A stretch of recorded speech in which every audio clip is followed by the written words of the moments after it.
I am confused now. All right. Well, to begin with, I'd like you to introduce your characters, and we'll start with Maddie, who's playing Lilith, a tiefling warlock. Murloc.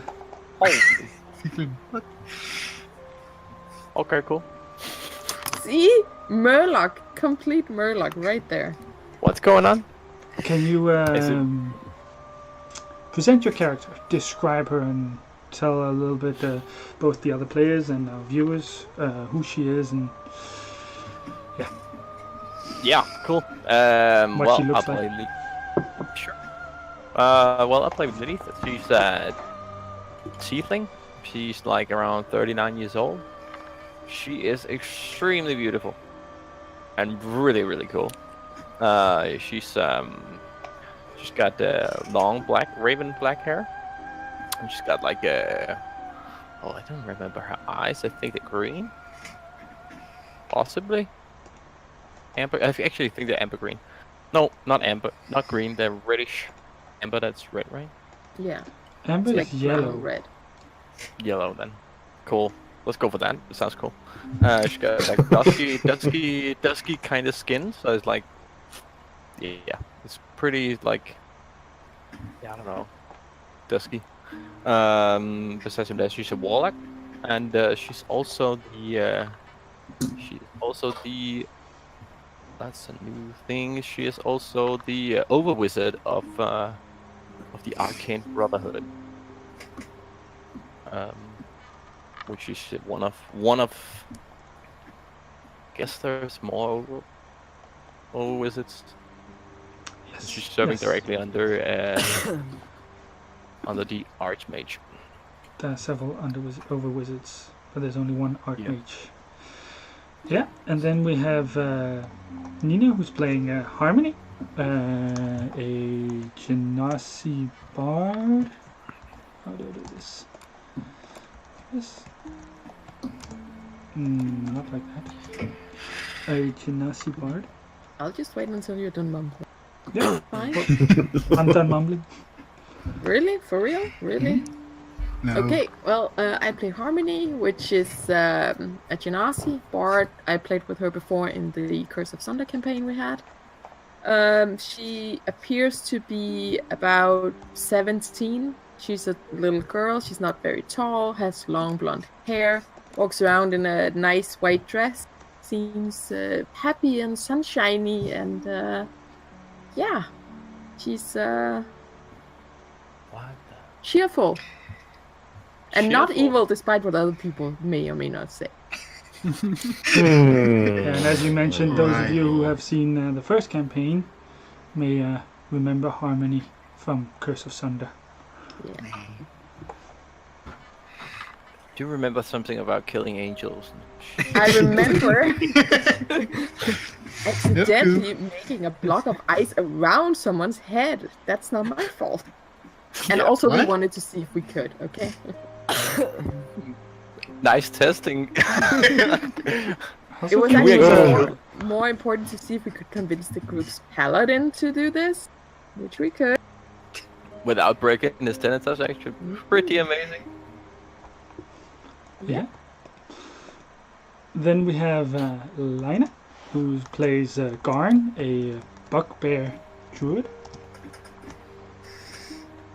Yeah, he's a tall feller for a bugbear. He looks more like a bear than a man due to preferring being shapeshift.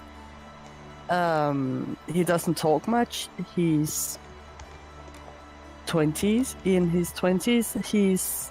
He's silent. He really prefers to be in his shapeshift form to control his bugbear minions, which is chieftain of. And then we have the Mechanion, who plays Torpo, a kobold sorcerer. Yeah. I'm a tiny little creature. And with a height of 72 centimeters. So really tiny. 25 years old. and yeah, just runs around and looks like a lizard type of thing.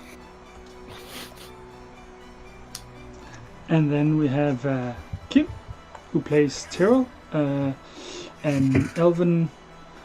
wood elven fighter warlock.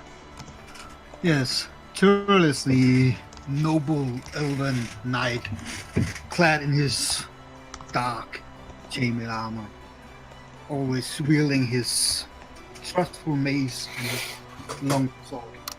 Is he high elf? Oh, wood elf. Wood elf? Wood elf. At first sight, when you look at him in his armor, you can really see his race because of the helmet.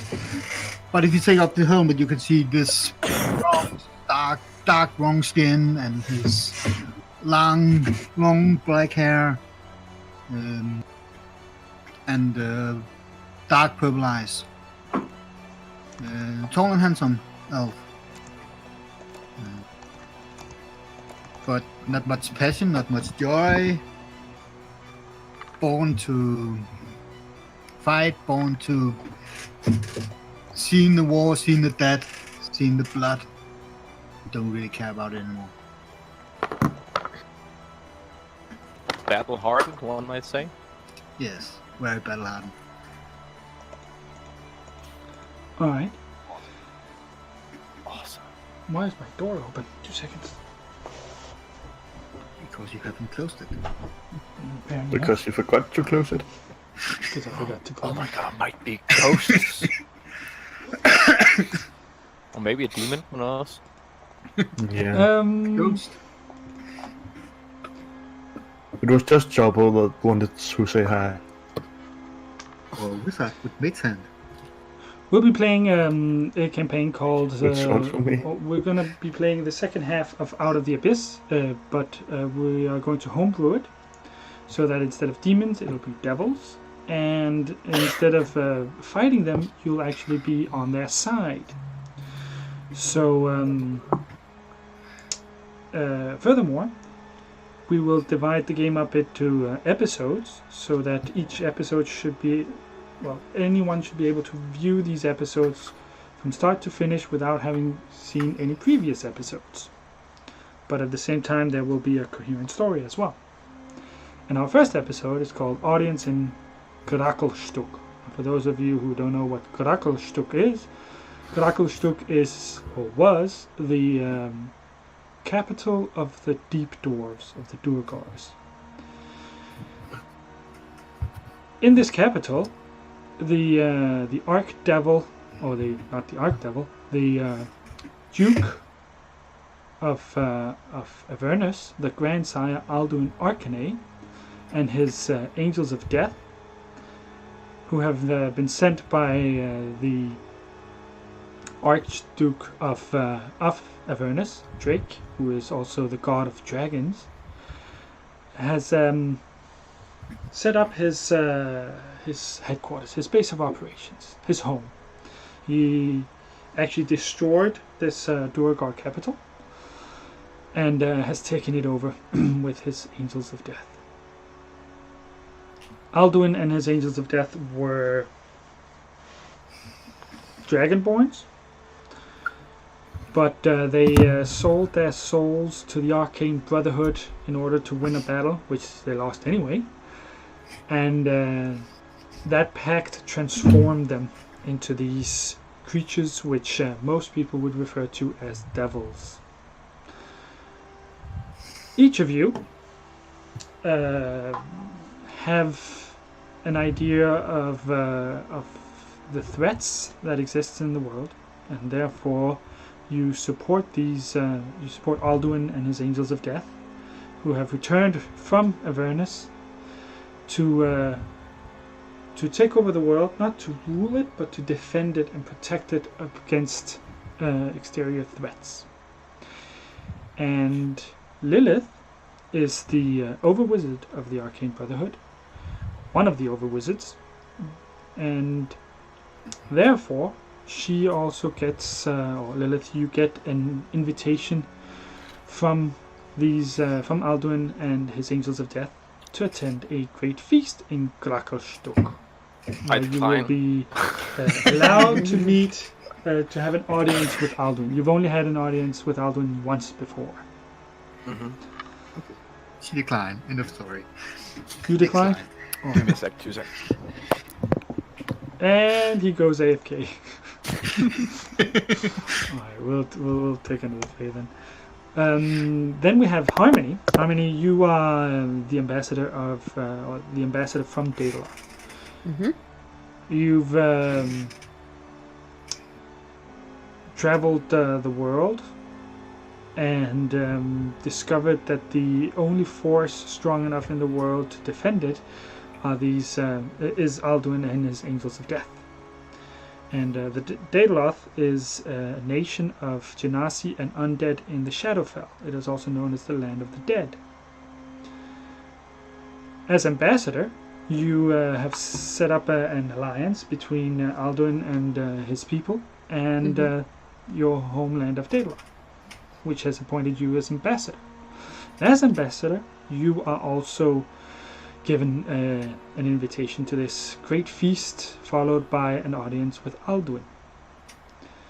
If I remember correctly, Harmony actually met Alduin about 40 years ago, Yeah, when something like both that. of you were young and Impressionable. impressionable. Adventurous, one might say. Yeah. And since I've met Alduin before, I think this is probably not a trap, because being invited to a big giant feast with someone you don't know is normally a trap, but it's cool. I mean, come on. It sounds like a trap. Never a trap. But yeah, no, she wants to go and see what options and possibilities, opportunities there is here. And as I was going to ask Natty before he went AFK, when you travel there, what kind of entourage do you bring with you? Do you have other higher-ranking people from Daedalus, or do you travel alone, or maybe only your bodyguards, or friends, or servants, or From Daedalus? who do you bring with you from Daedalus? No, Harmony. Yeah, you went AFK, so now I'm asking Harmony. Oh, you're asking me? Oh, I thought you were asking Maddie. Yeah. Well, I've been traveling with a character from our previous game for a while in game here, so I think she might just enjoy traveling on her own for a little bit, because sometimes you just need to take care of yourself as well. So, yeah. So you attend the great feast by yourself? Yeah. I'm a strong, independent woman, and I can do that. Alright. How about you, Lilith? As the Overwizard of the Arcane Brotherhood, which is an underground nation of tieflings. Well, she totally brings a few servants. This, like, she's not doing anything herself. It's like she's getting everyone to do stuff for her. What's a few servants? Is it like There's 4 or 5 people. 4 or 5? Alright. She's got like a cook and 2 like handmaidens, and she's got a squire. No, a squire was called a tailor. Makes her dresses and stuff, which is so cool. Which she loves, because he's really, really talented. He's actually a mind-controlled elf. So None of them are elves. They're all tieflings. that would have been cool. Never mind.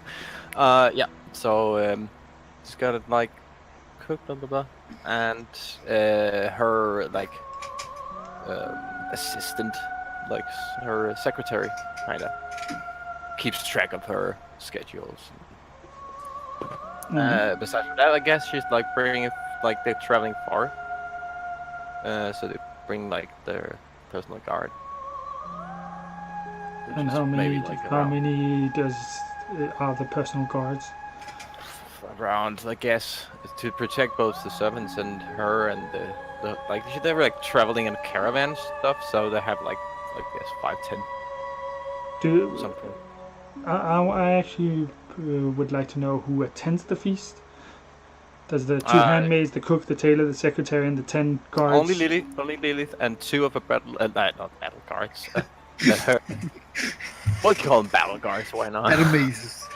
Yeah, Come on. only 2 of her bodyguards actually join her to the feast, but they're not like really. They're in ceremonial armor and stuff, so you like look cool. And Yeah, Gauntlgrym? delicious. Gauntlgrym is the chieftain of the bugbears, and as the chieftain of the bugbears, you have proven your worth and drawn the attention of Alduin and his angels of death, whom you have made an alliance with, but you've never personally met Alduin. Therefore, you are at some point you are given an invitation to attend a great feast, followed by an audience with the Grand Sire, along with his closest allies. I expect that Gauntlgrym also accepts. Yeah. And what kind of entourage does he bring? His advisor and 2 bodyguards. But only the advisor is tending the feast. And the advisor is also a bugbear. Yes. Then we have Torpo. Torpo is a kobold. He's actually the leader of a small kobold tribe who follow the red dragon Temperchild in Gracklstugh. And he is therefore known as the Keeper of the Flame. Now, Torpo is actually not the one who gets the invitation. It's the red dragon Temperchild who is invited. But Temperchild is a big, fat, lazy red dragon who decides to send Torpo in his stead to represent him. And he allows Torpo to bring any other kobolds he deems necessary to this feast, which is pretty much next door. Yeah.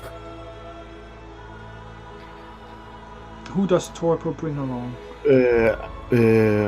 He brings with it 2 guards and a servant.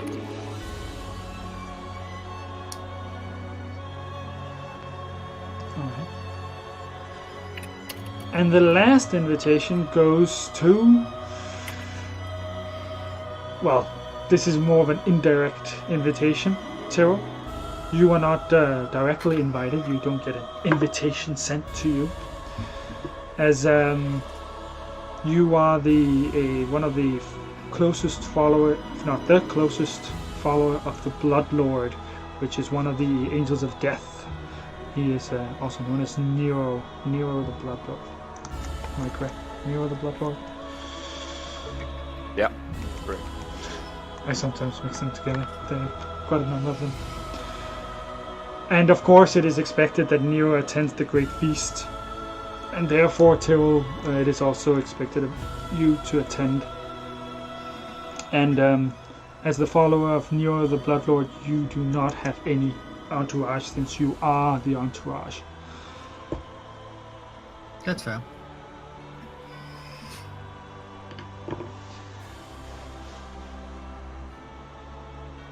So you all travel from your respective homes until you reach Gracklstugh.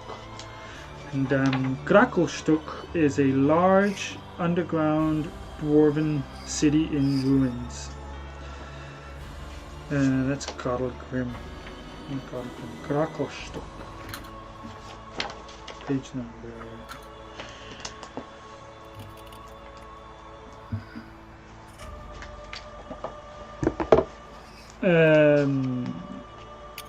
This large dwarven city is built in a large open cave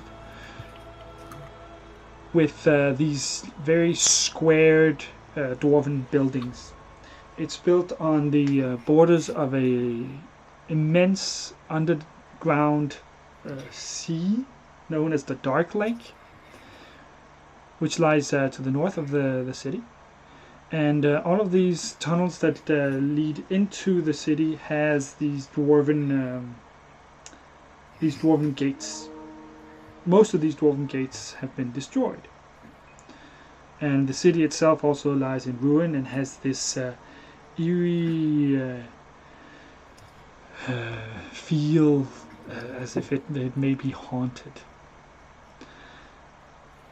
In the middle of the city, there's a large chasm that goes down and which has additional exits.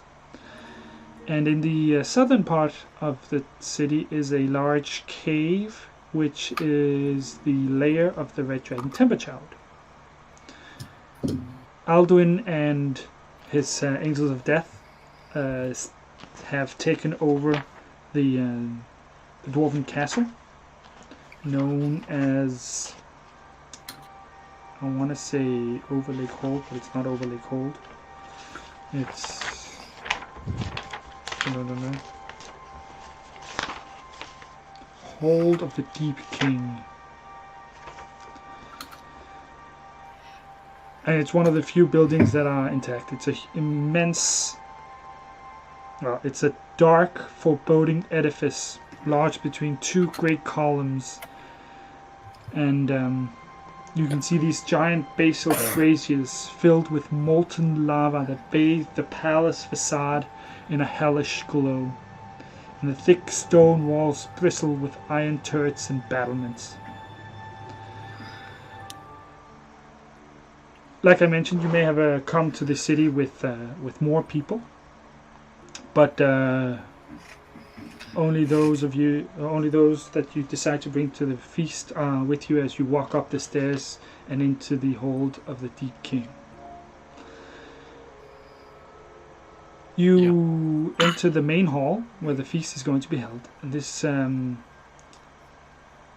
main hall, you see lava that comes pouring down through cuts in the black basalt walls of a vast dwarven hall.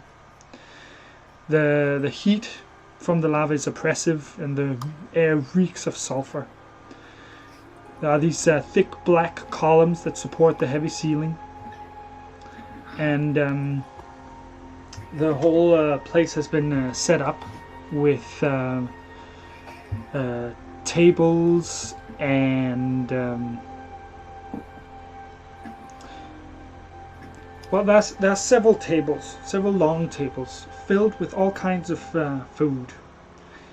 There are numerous beautiful servants of all type.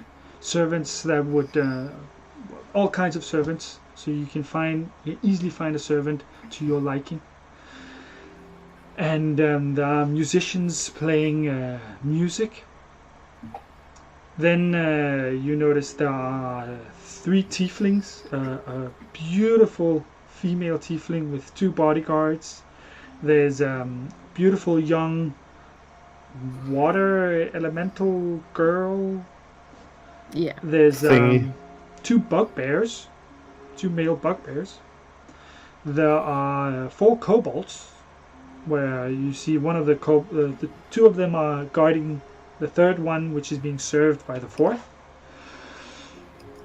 And then you have the Angels of Death themselves. The Angels of Death are immense. They're huge. I think the smallest one is 5 meters tall. They are these giant dragonborn creatures with horns and a hellish glow in their eyes. There's one which has blue scales and a skull made out of a triceratops skull, which he uses as a helmet. Yeah. Is all of the angels there, or just some of them? You don't know. You don't know how many angels there are. But I do know one of them. And which is the one that you know? Medusa. That's correct. She's not there, no. Angels of Death. Yes, so Abaddon. Maybe it's because I put it somewhere else. Try again. Abaddon? Oh, yeah, I put it somewhere else. Put it up here. Abaddon.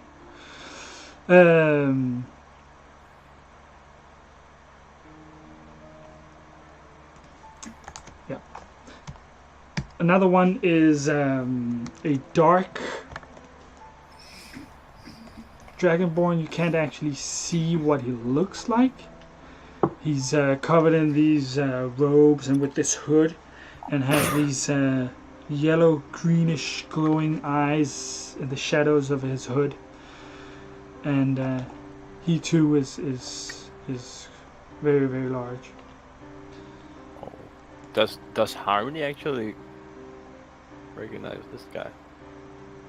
I don't believe Harmony has. No, Harmony has not met any of the Angels of Death. She has only met Alduin, and Alduin is not present either. The third Angel of Death is a large Dragonborn. He looks more human. He has armor. He's got a cloak. He's got a sword, and he looks. He's incredibly beautiful. He's 3 meters tall. Okay, maybe not as tall as this. He's 3 meters tall. He strikes as the perfect figure of untamed desire. Every plane, every curve of his body, every glance of his burning eyes promise a mixture of pleasure and pain. And there's a subtle wrongness about his beauty. And there's something really tempting about him. Yeah, I think they're checking it out. Totally checking it out. Yeah. The fourth out of 5 is Nero the Bloodlord. He's also a large dragonborn, and this one has big bat wings instead of dragon wings, and you can see that his head, the skin on his head has rotted away to leave only a skull with the burning red eyes. And that is Nero the Bloodlord. And next to him you see this elf in a black armor, clearly his follower, servant, cohort. It's a little unknown. And the final Angel of Death, is a brass dragonborn covered in scars. He has a grin on his face that looks like he's hunting for something. His armor is made of is a patchwork armor made of discarded shields and breastplates latched together with heavy chains and decorated with the flayed skin of his foes. And you can see that these 5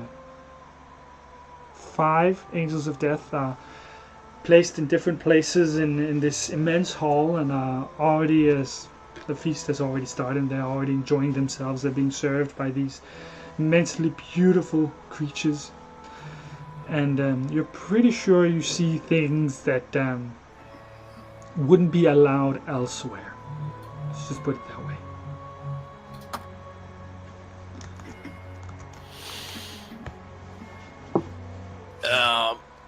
Does Lily just feels at home, so that's cool. anyone want to introduce themselves into the feast?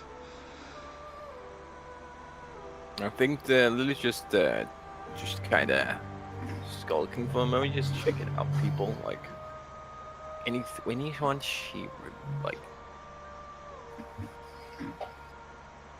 thinks that I know that person. There's no one she knows. She does not recognize any one of them, but she is quite attracted to the very beautiful human-looking dragonborn. Which she totally is gonna go and talk to. And he's the one that stands over there, and he has a certain fondness for debauchery. most of the servants over at his area of the feast are naked and doing things which also include the food. Some of the things don't actually look that nice, though they seem to draw pleasure of it, especially he. I think Liz just turns around to one of her servants, is like, "How do you look? Do you look okay?" Oh god. No response. Yeah, it's your bodyguards. Yeah. She's gonna be Well, I all, guess, oh yeah, you're so pretty. So pretty.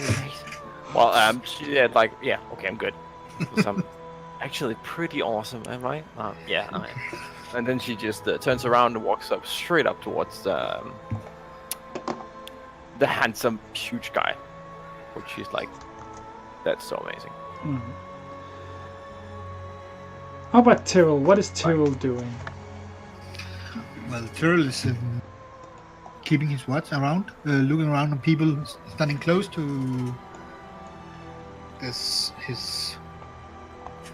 the person he is supposed to guard, so keeping his eye on watch and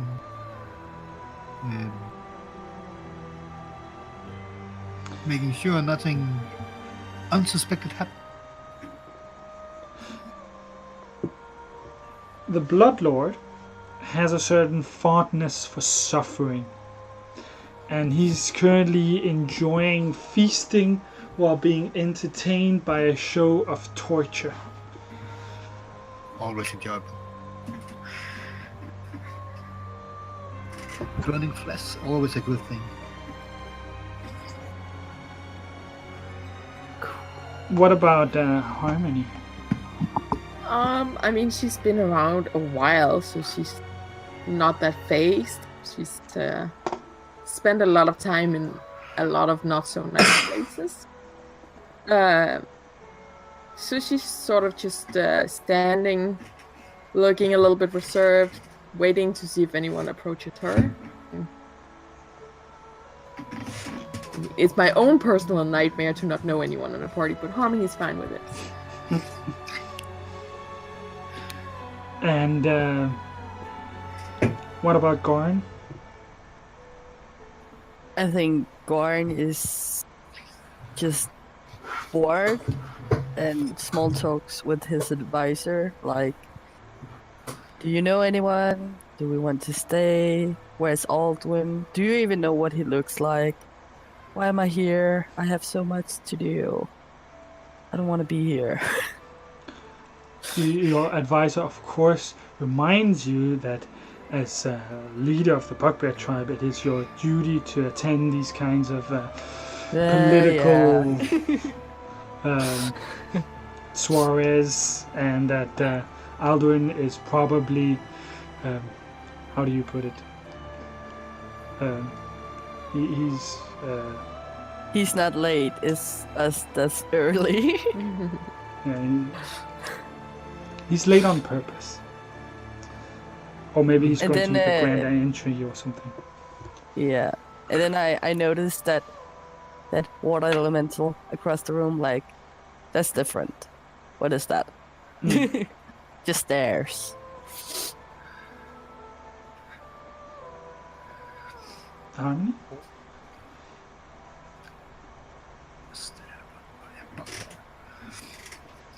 You want to have a staring contest? Something like that.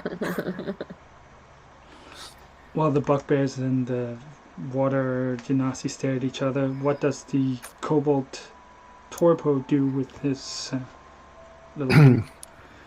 He commands his servants to go down on the ground so he can stand on his back, so people can see him. No, not like that. And he stands on his back and says, "I'm the keeper of flame," and steps down again. Yeah. Well, the rest of you are... Well, the feast is momentarily interrupted by the presentation of the leader of the kobolds, who you notice is standing on his other kobolds in order to be the same height as the rest of you. And he is presented as the Keeper of the Flame. Toripo of the Kobolds has arrived, representing the Red Dragon, Temberchild. Just that happens, Liv just walks by. Like, totally not interested.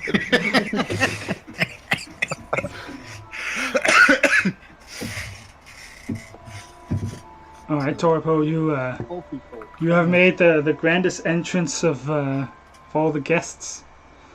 Yeah. Totally ignored.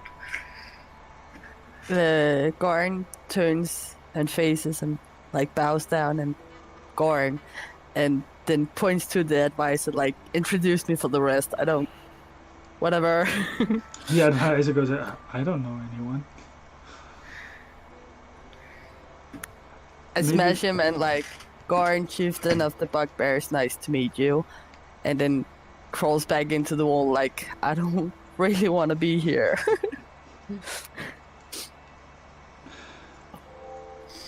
Well, I would think that you start with presenting yourself to the water elemental. So you Harmony, you see these two bugbears come up to you, and one of the bugbears greets you and says, "This is Garn, chieftain of the bugbears. Who are we greeting?" Okay, I walk forward with my hand outstretched and say, "Hi, my name is Harmony. It's super nice to meet you." Guy is like That brings back so many memories. fascinating and takes his paw out and like, do I shake it? The advisor nods. Nice to meet you. Super happy and bouncy. Super happy to meet you. Like yeah, the lady that works at the bank, remember? Like she was just a ball of yay. She was way too scary. happy. So, do you know anyone here and what is going on? No, and good question. Interesting. Party. Yeah. Yeah. You notice people, servants, coming up to both of you. Are they offering drink? They are the most beautiful servants you can think of. Now I know what is it Harmony likes? Harmony likes Pain and these young, nice genasi. Water genasi. They you know, your own kind. You're mostly into that. Male, of course, and he comes up to you with a bugbear and an elf. It is clear that these three creatures are not that race. They just appear that way in order to please the three of you. And as they come up to the three of you, they say, "Welcome to the great feast.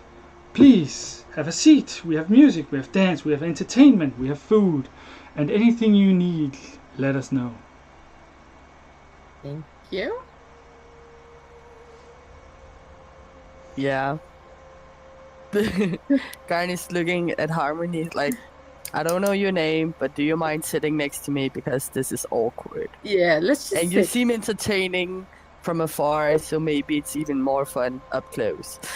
And we're kind of waiting to see if the host shows up anytime soon. The audience with the Grand Sire is after the feast. Please enjoy yourselves. Anything we can do for you. You notice the elf goes up to one bugbear, and the bugbear walks up to Garn And the water Genasi walks up to Harmony. Yeah, it's freaking me out that I know that this is just an illusion. So keep your distance, mister. I can Darn, do it's anything just you like- want. If you want me in my natural form, I can do that as well. No, it's quite okay. Okay, thank you.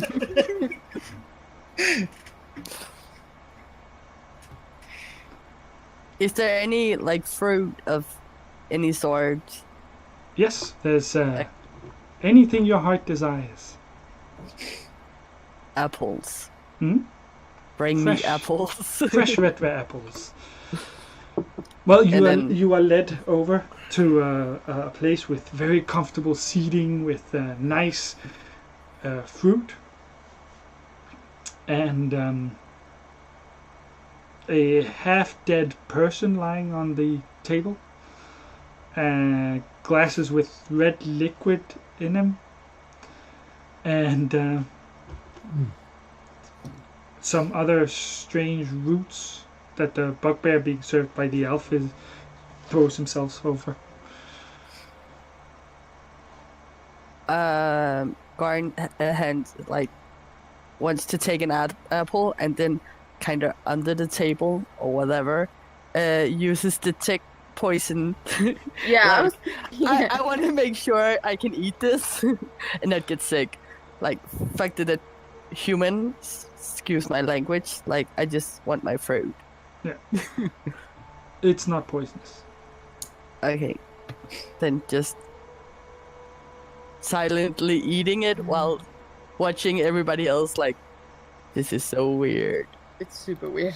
Try to explain how you can eat an apple silently. Yeah, You lick it? but Just the whole thing in and just close. okay. Bugbears are silent, you know.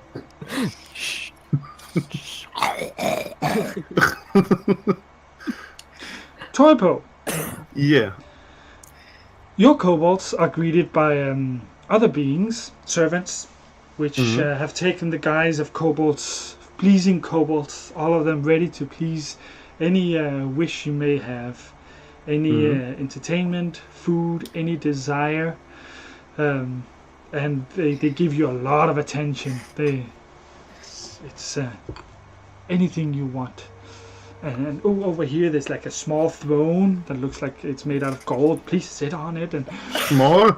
I don't big want throne, small. big throne. Thank It's a you. big throne. And as you sit, they all start, massaging you and waving palm leaves, which you have no idea where they got from, and all kinds of very nice things. And they give you, they feed you so that you don't have to do anything. You just have to sit on your throne and get massages and foot massages, and some of them tell you really nice things. And I just enjoy life. Do we have any idea of what's the rules here? Is this just a no rules kind of party? Pretty much, yeah. Okay, fun times. That sounded scary.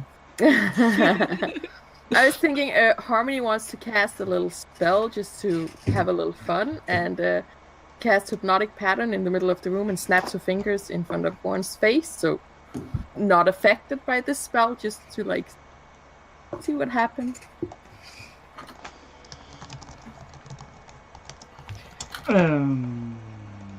It's rare you have a room full of people. You can just do whatever you want to. Dang.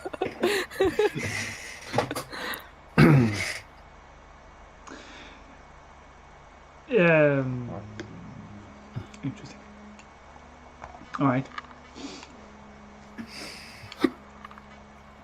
Can you all roll a wisdom saving throw, please? All? Yes, please. Alright. Wisdom is Oh, someone failed with a critical miss. pretty. Whoopsie. Critical miss. for me. 18. 18 critical miss. And Garn? 23. I snap him out of it, like And when Tyrrell? it happened. So not affected. I appreciate that. It's not fun to enjoy it alone. No. And Tyrrell?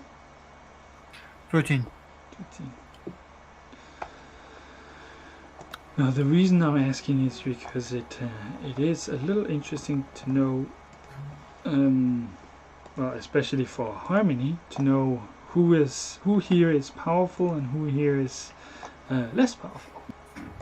Less resistant of my charm. Yeah, that's yeah.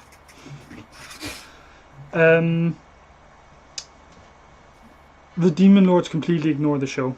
They are being entertained in much better ways. The Tieflings are unimpressed. And the Bugbears seem unimpressed as well. It's not to impress people, it's just to have fun. Yeah, but it's the What's small the spell? things you notice as a Hypnotic pattern. as a diplomat. You notice certain traits, certain things, and it is very, very beautiful. And the servants are clearly entertained and cheer, and some of them start dancing in this hypnotic pattern that floats around the center of the hall. And you notice that the elf in the black armor, he's also a bit entranced. Tyrrell, you also find it extremely captivating and beautiful. And all of the kobolds, including you, Topor, you are amazed at the magical fireworks that appear in the center of the hall. Yeah, and we claps and cheers. Just you know, because I'm immune to charm, so I really don't care. That's I'm good. warned. That's true. So, nope. So the servants and the kobolds really enjoy your firework display. Yay. And the man on the table kind of groans. He smells so good. And if you find it too messy, there's a wine glass.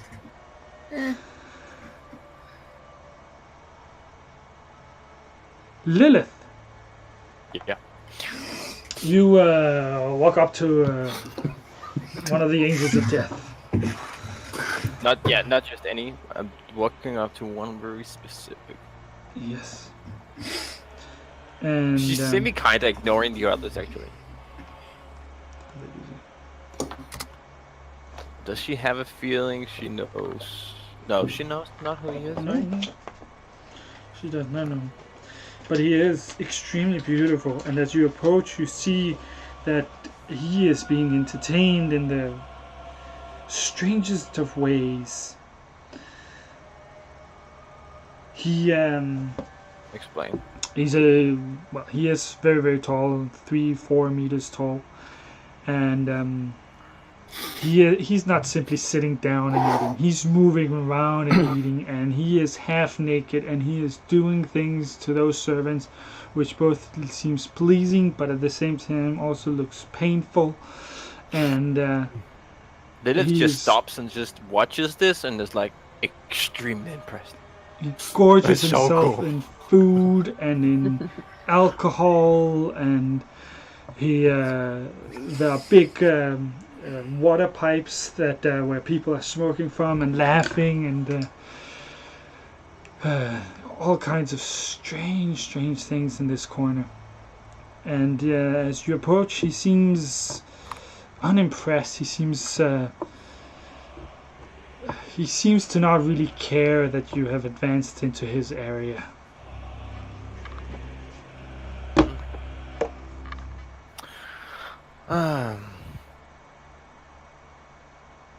Lilith just looks around for a second and she looks at one of the servants that are running around. So, yeah. You see this Then she's like, this naked girl come running past you. Do I know that this is an illusion as well? They're not actually illusions. They are able to actually take on the appearance of any creature that their hosts find So desirable. a shape. It is a form of shapeshift, yes. But it doesn't change their statistics. It only changes their appearance. Appearance, which is so cool. Lilith is actually pretty impressed about it. She turns to like one of them who's like in the side, and she's like, "What's your true form?"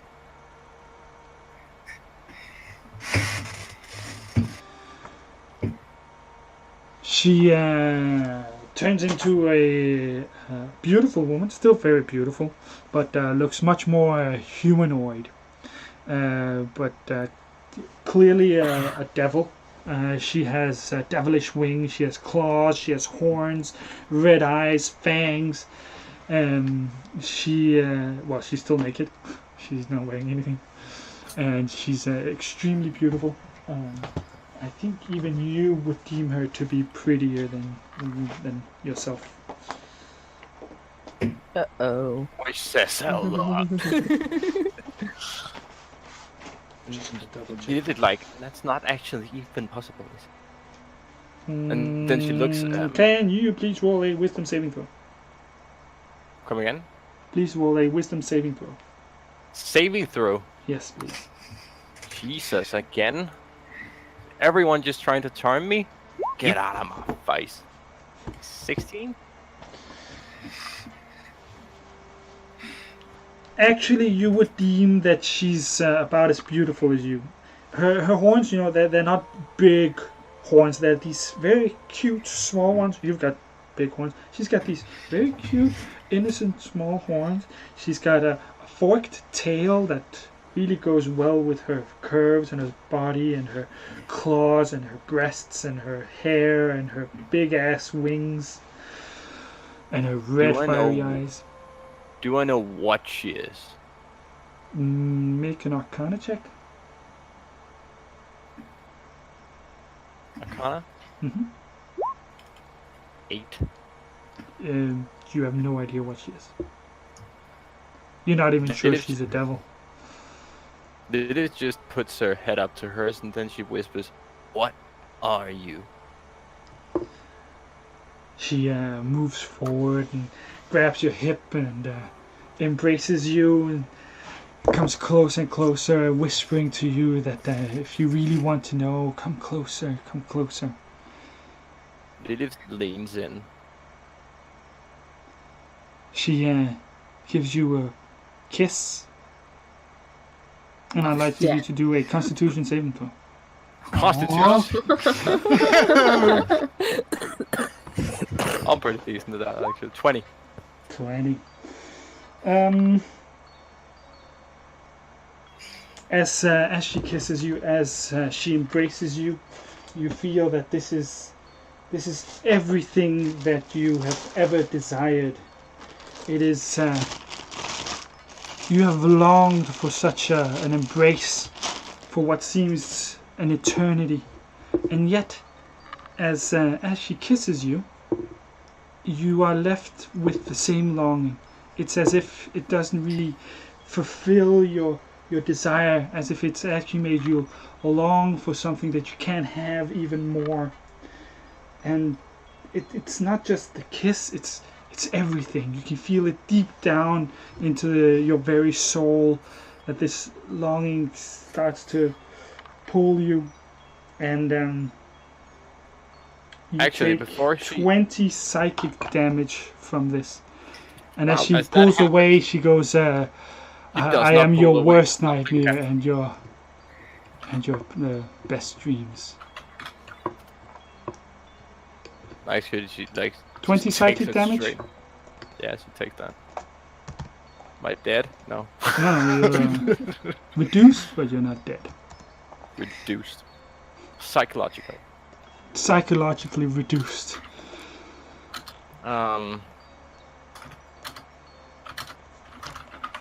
I was thinking about killing her for a second, but okay. You look around. You think that if you killed her, you don't think anyone would actually mind that much. If you can kill her. That's more it.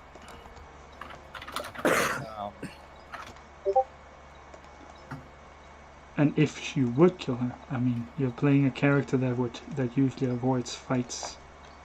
Yeah, she would totally not do that. She actually just takes it straight, and then she's like, "I'll come back later," and then she turns to the mysterious guy and walks up and says, "My lord,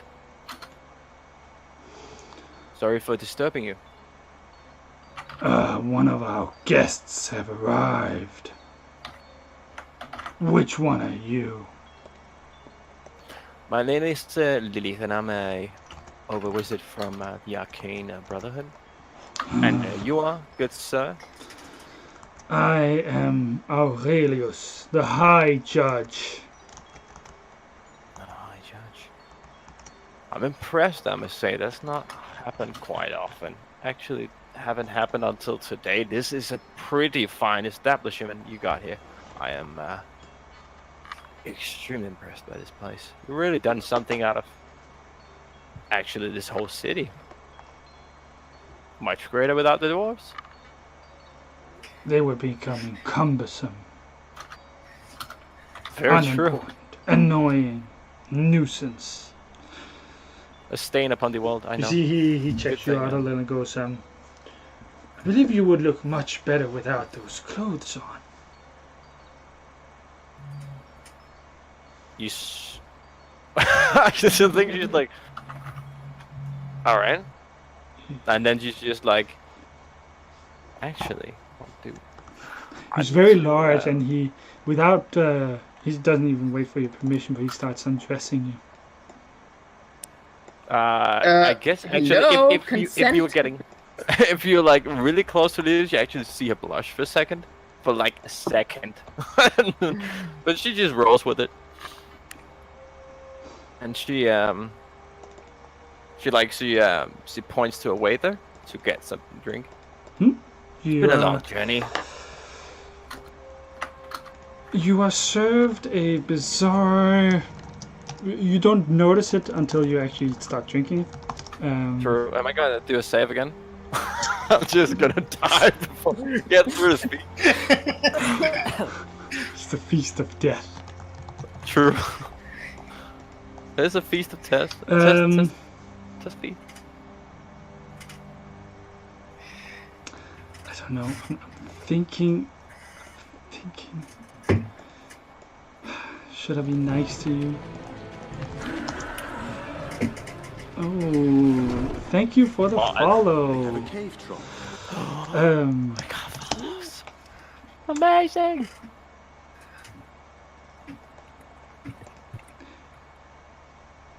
No, I'm not gonna be nice to you.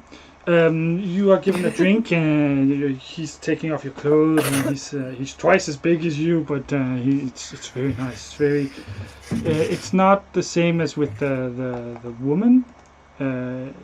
With him, it's much better. But you also notice that there's a perverseness about him. There are so many things wrong about his perfect figure. For example, his hands are just perfect. The way they touch you is just so perfect. But you also notice he has 6 fingers. He is not normal, but still so good. And whatever And you're Lilith drinking, is like, the more the merrier. whatever you're drinking, it's is very sweet, and Like death. It's pretty good, but it's also very strong. It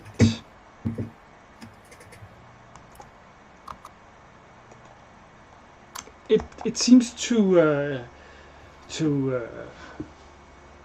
make the experience so much better, and not just him, but everything that goes on around him, the whole show around him, all of these people doing stuff, all of this food, all of this smoke, all of this alcohol, all of it just becomes so much better when you drink whatever this sweet stuff is. Just looks to the sir and says, "This is really good." Just like throws the cup away and just grabs another one. Pours it. More. Meanwhile, what does the bugbear and the genasi do? Well, I'm getting a little impatient here. Some of us don't have all the time in the world to sit around. And some of you I mean, do when you have all the invite me to a time. party. Yeah, I was like, don't you have like extremely long time? Yeah.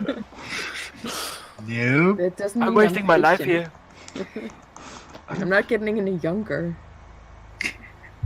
Actually, you are. You're not really getting anywhere, to be quite honest. No, Goring is like cutting the apple peel into flowers and small animals and hands it over to Harmony, like Oh, play with this, that's kind of impressive. and send the advisor out for a roundabout to like if he can get any information on when we can move on with this, because this is like so boring. It's a little rude, I gotta say. But I'm impressed with the apple peels, and I think I'm playing with my shape water abilities. Just, I don't know, something. The red liquid. See, she's standing there with her wine Playing glass, around and with the liquid in the wine glass twirls around and then starts moving up, and then it takes the same form as your peel, and then it takes the form of something else. Like we're not fit to be here for this long. Come on. Totally, a character's got ADHD. So. Can't sit here for 5 minutes. I gotta do something. Apple peels.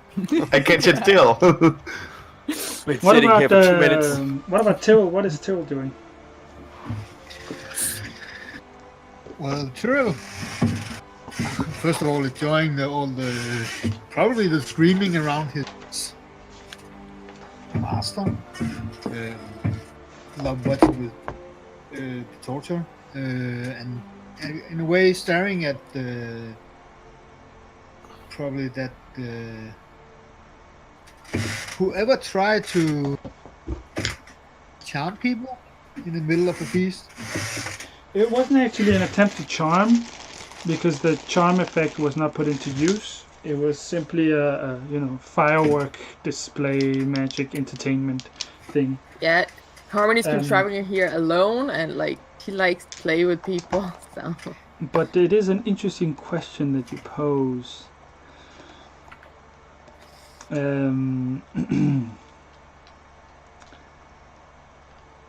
Because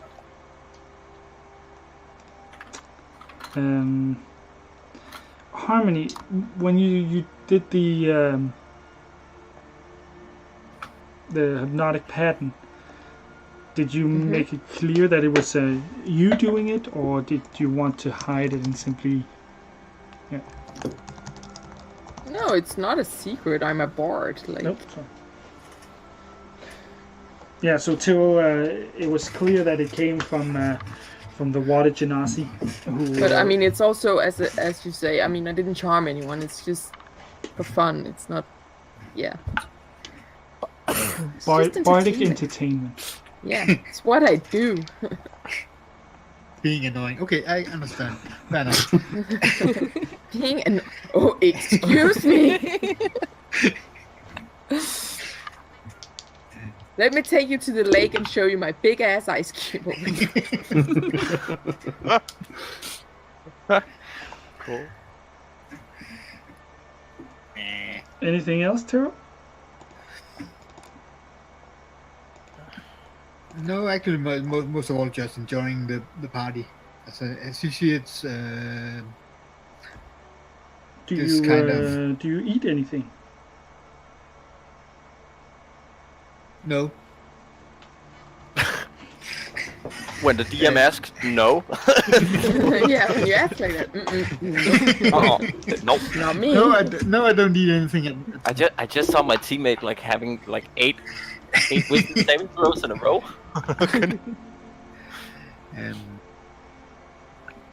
Because there's way too much entertainment to eat. I mean, come on. If people are screaming in pain, what else to enjoy? What about Topor? Now that the party's well underway. He's still just sitting there and enjoys life and being fed. Just enjoying himself. Yeah.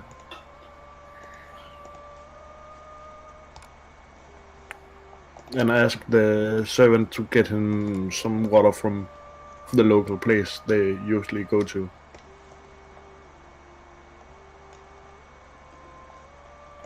The servant comes back after a while with your request, so that you don't have to be subjected to the drinks here. Exactly. As the servant returns with water for you. Water? Yeah, water. What the? You can you do a perception check, Topor? Can I have that again? Can you roll a perception check, please? Yes.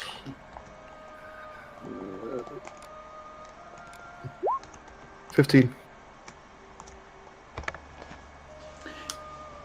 You notice your servants coming with a bucket of water and some glasses, walking through the hall, through this party. Clearly meant to entertain you and the bugbear and the tieflings and the water genasi. When suddenly you hear on the edge of your hearing, you hear one of the demon lords goes, "I think entertainment has arrived. The little ones are in for a treat." And suddenly you feel this sharp pain. And you feel it several times as you're being stabbed in the back by something. Who's being stabbed? Topor. Me. Fun time. Okay, that's one player death. Cool. Yay! Now the fun begins. Well, we haven't even gone through the feast. Can I see who is stabbing me? I wrote the... It's in water genocide. Come on. It's the elven the bugbear with the elven. No. Why can't I write your name correctly? Tor. I don't know. You also did that yesterday in the Discord. Torpo. There. You take 16 points of damage, so you're down to 1 hit point. Oh. One more time. Jesus oyster. And it is clear to everyone who wants to pay attention to it, except Lilith, who is Rather busy. yes, that the kobold leader is being backstabbed by some kind of invisible creature. Can Garn, Harmony, and Tyrrell please roll a nature check? Nature? Really? 14.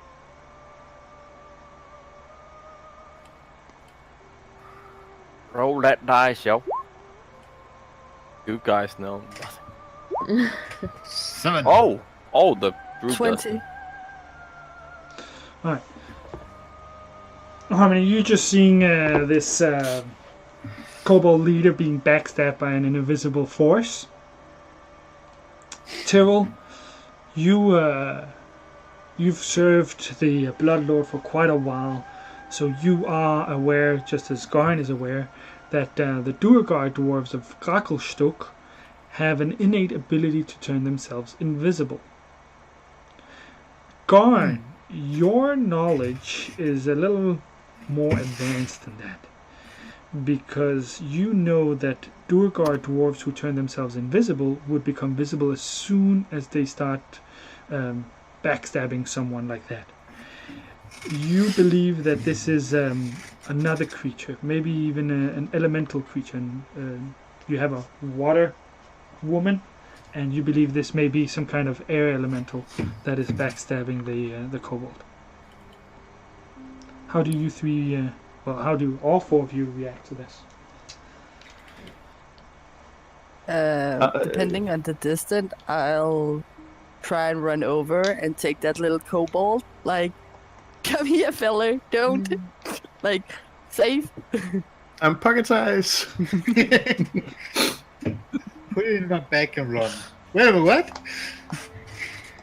And I use cure wounds to patch myself up a little.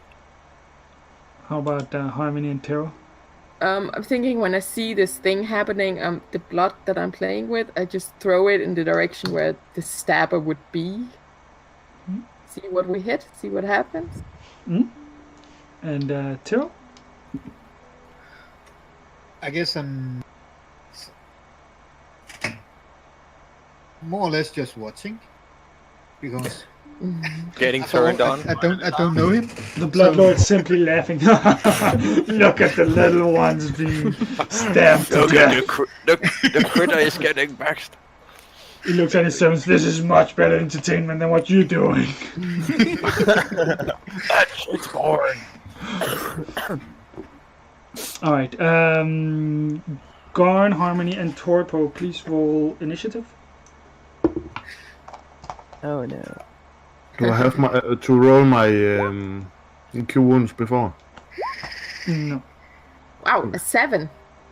So that was amazing. 22. Wow. Net 20. Crit. 12. 12. Alright. I'm just asking here because, like, with all the other stuff going on, like, why do we have to roll initiative? Because people are doing so much worse things than we are right now. It seems a little... Underrated. Question, You are the players, that's why. Torpo, you may heal yourself.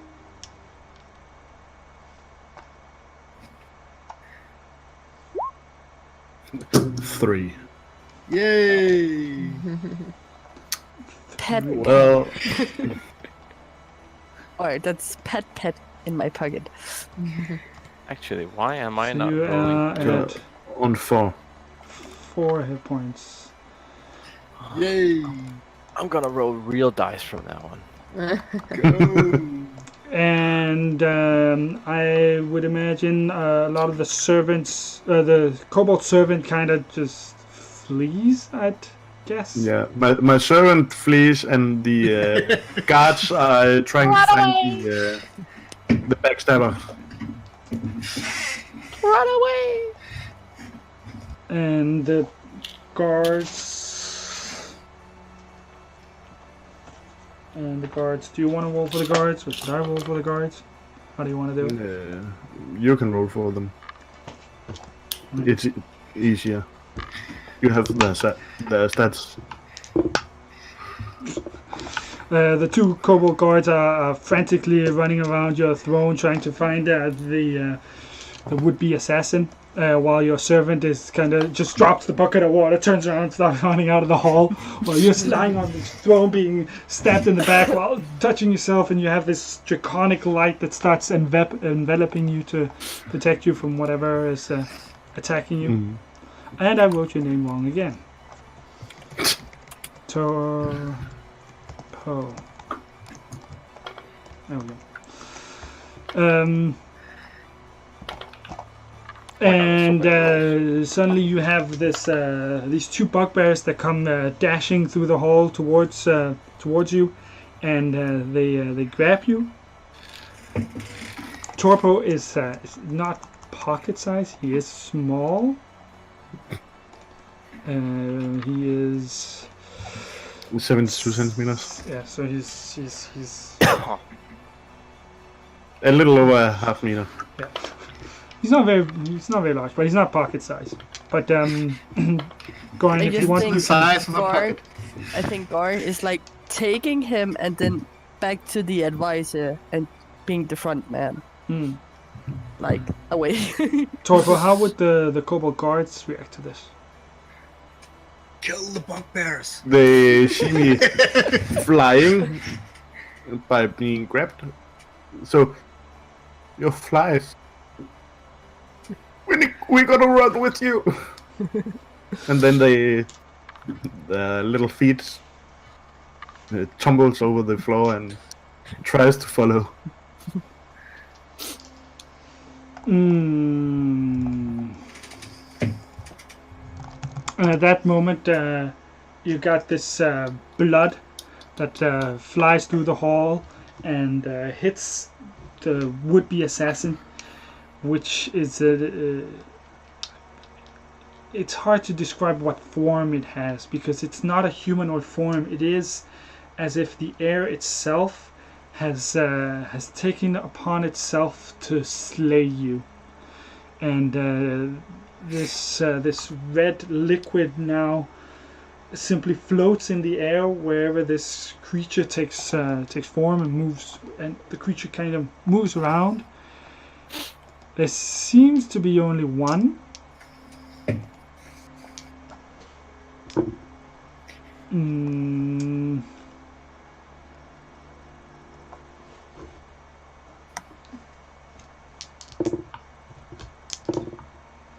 And it lashes out to try and finish the job. It seems to be stabbing with air itself at the Kobold leader.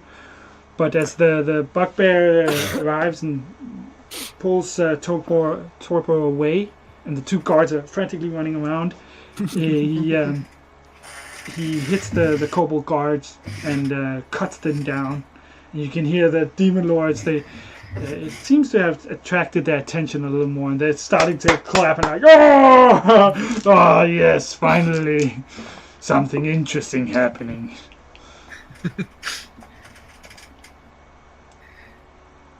And yeah, what do you do, Torpo?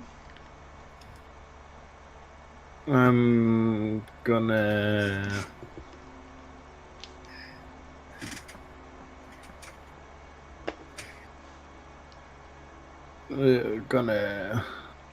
see if I can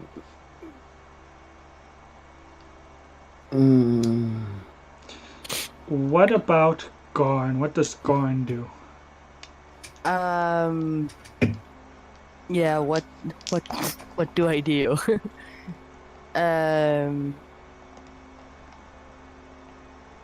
I think he wants to shift form into a giant lizard. Like right on the spot. And try to get the smell of this backstabbing creature and find out if there's more than one.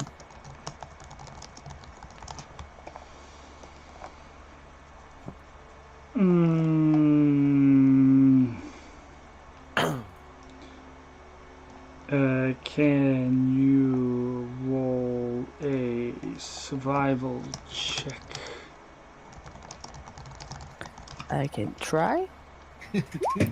21. You succeeded to roll it. Yay! Woo! There's only one.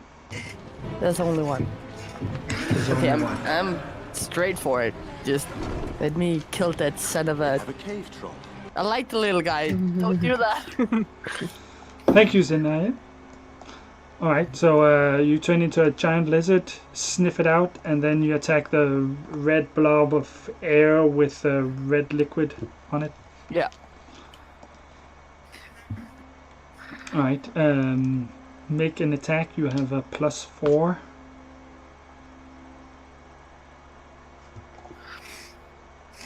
hit point changes to 19.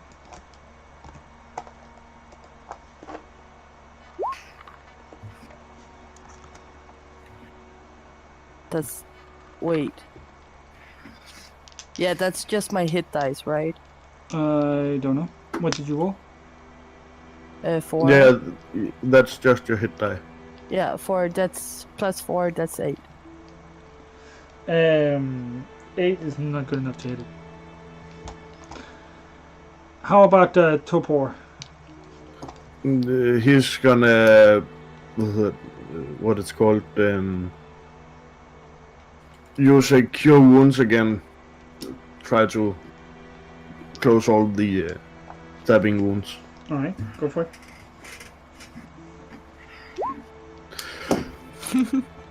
Yay! What the actual thingamajigger? 3. 3. So you How are... many times did you roll a 1? Torpo is at 7 hit points. 7. Yippee!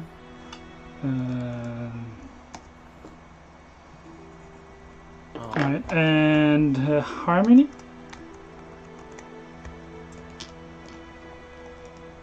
You see the bugbear turn into a giant lizard and then jump onto the red stain that you've created while the kobolds are being slaughtered, and there's actually only the leader left who's just still holding onto himself and lighting up in this red draconic light.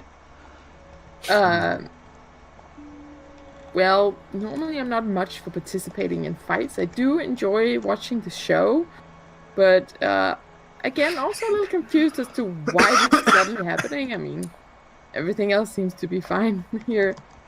I don't see a need to jump in right now if it seems like someone might be dying that we don't want to. Intent, then maybe I'll jump in. I mean, it seems like they vaguely got it under control. I don't have a whole lot of healing spells on me to help out in that way. Alright.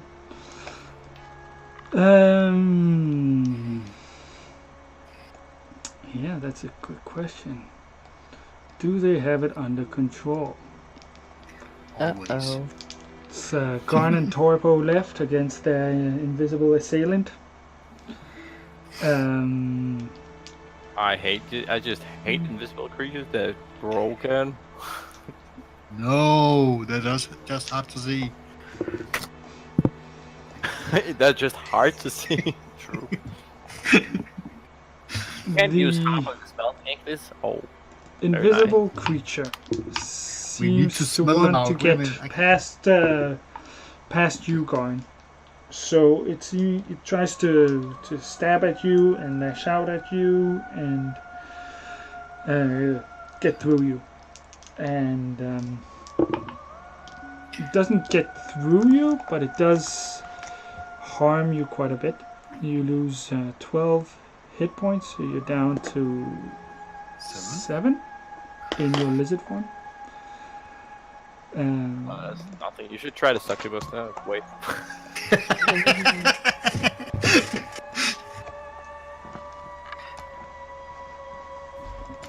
And Torpo, what do you do?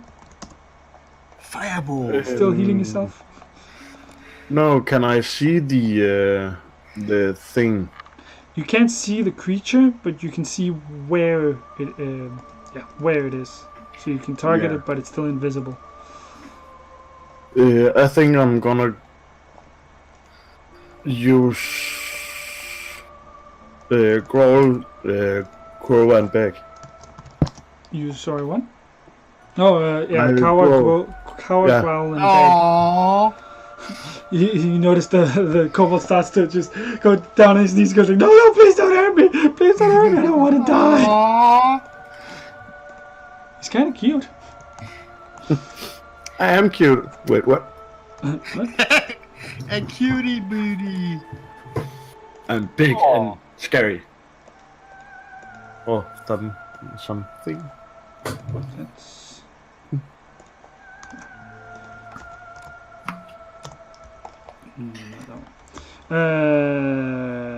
How does Cower, Growl, and Beg work?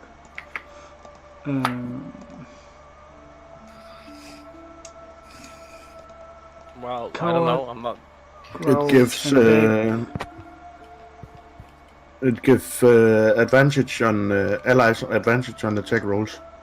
Alright, so Gorin gets... Gorin, you now have advantage on your attack against the invisible creature. Yeah.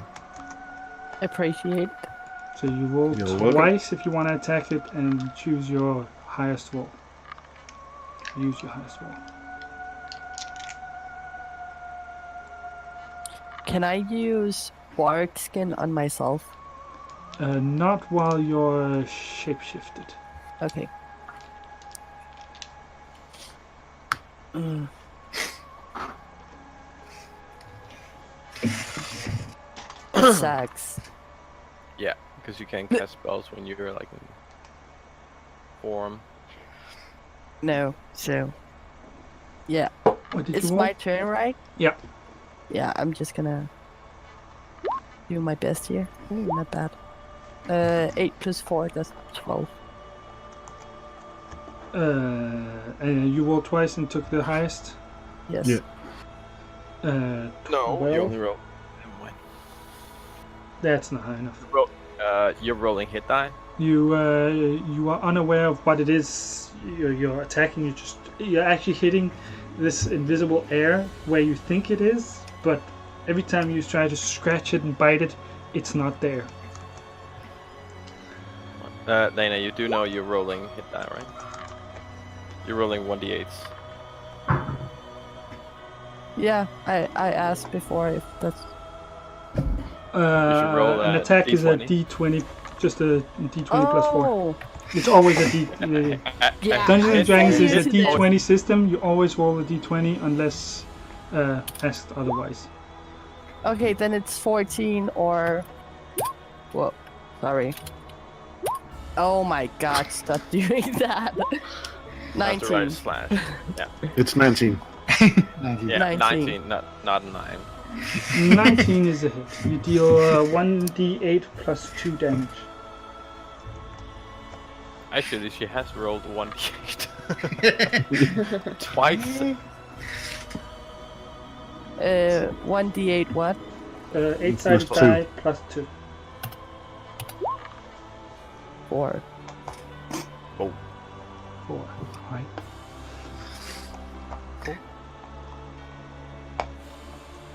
Mm. Mm.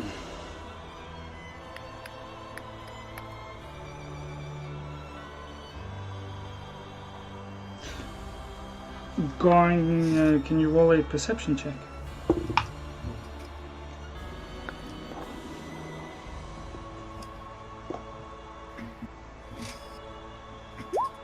Seven. Right. Harmony, can you roll a perception check? I can give it a try. You fail. Sorry. That's not- 28. Gorn, the blood, the red liquid in the air has been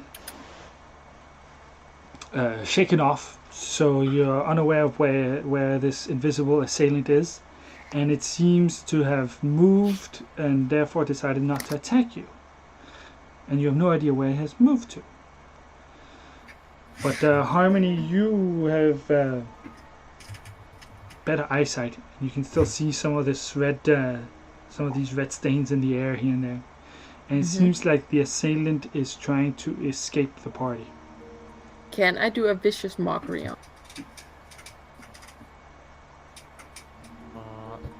Yes. That actually, you have to be able to see the creature, right? I don't know, that's why I'm asking. I mean, he just said that I can sort of see where it is, so... You start mocking it, a little bit like the angels of death around you are laughing and cheering. Then you also start to mock the fleeing creature. Do you have a good mockery for it? very vicious one.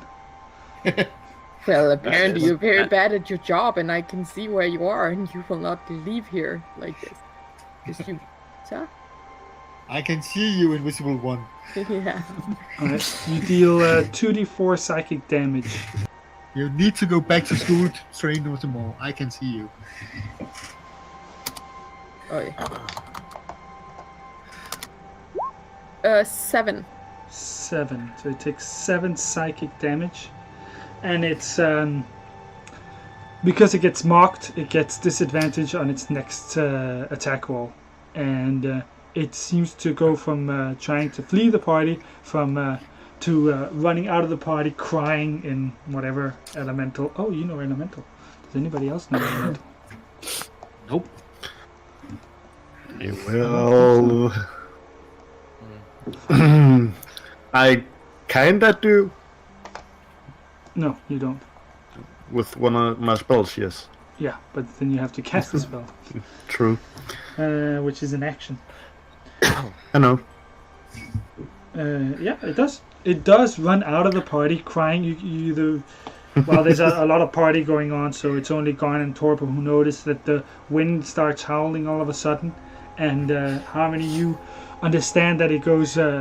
It's actually gone from trying to flee the party to running out of the party crying. Like, oh, I'm so useless. I can't even assassinate a goddamn kobold. I'm tiny and cute. I quit. I'm out. I go home to my mother. I'm so bad at my job. Alright.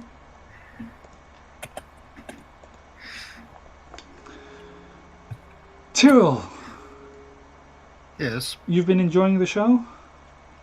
Always enjoying the show. Lots of blood, lots of pain, lots of fun. You like seeing kobolds and lizards in pain? Yeah, love to see anyone in pain. You were hoping a little bit that the lizard might have gotten its tail ripped off? That could be actually cool. Maybe Not we my can stop it and tail. frame it and hanging on the wall. Interesting. Lots of good ideas. No. No. But,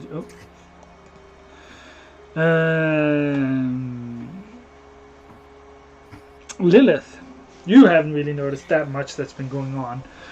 Nope, You've totally mostly not. been laughing every time Aurelius laughed, and he seemed to be distracted by something, and he starts clapping and laughing, and you clap and laugh with him, and Do I actually notice anything?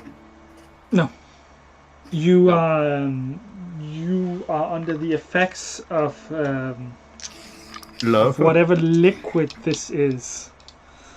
It's not alcohol, and it's not a.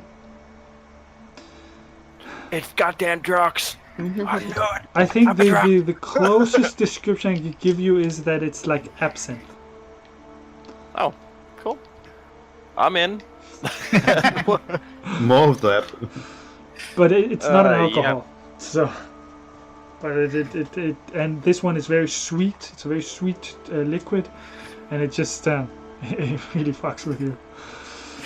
Yeah, Lily's just like just sitting and just staring. Yeah, it's so good. I love this place. As the party continues, Lilith, you talk and get close to Aurelius, who Yeah. She's kind of she's like going, like she's not holding back. Nope. Nope. No. Well, Aurelius, at one point, after whatever debacle got his attention, seems to turn towards one of the other angels of death. The big one with the bat wings and the skull head. I like your direction of pointing. I think Lilith just like walks up. Who is that guy? That is Nero, the Blood Lord. You see his follower next to him? Uh huh. It is Tyrrell.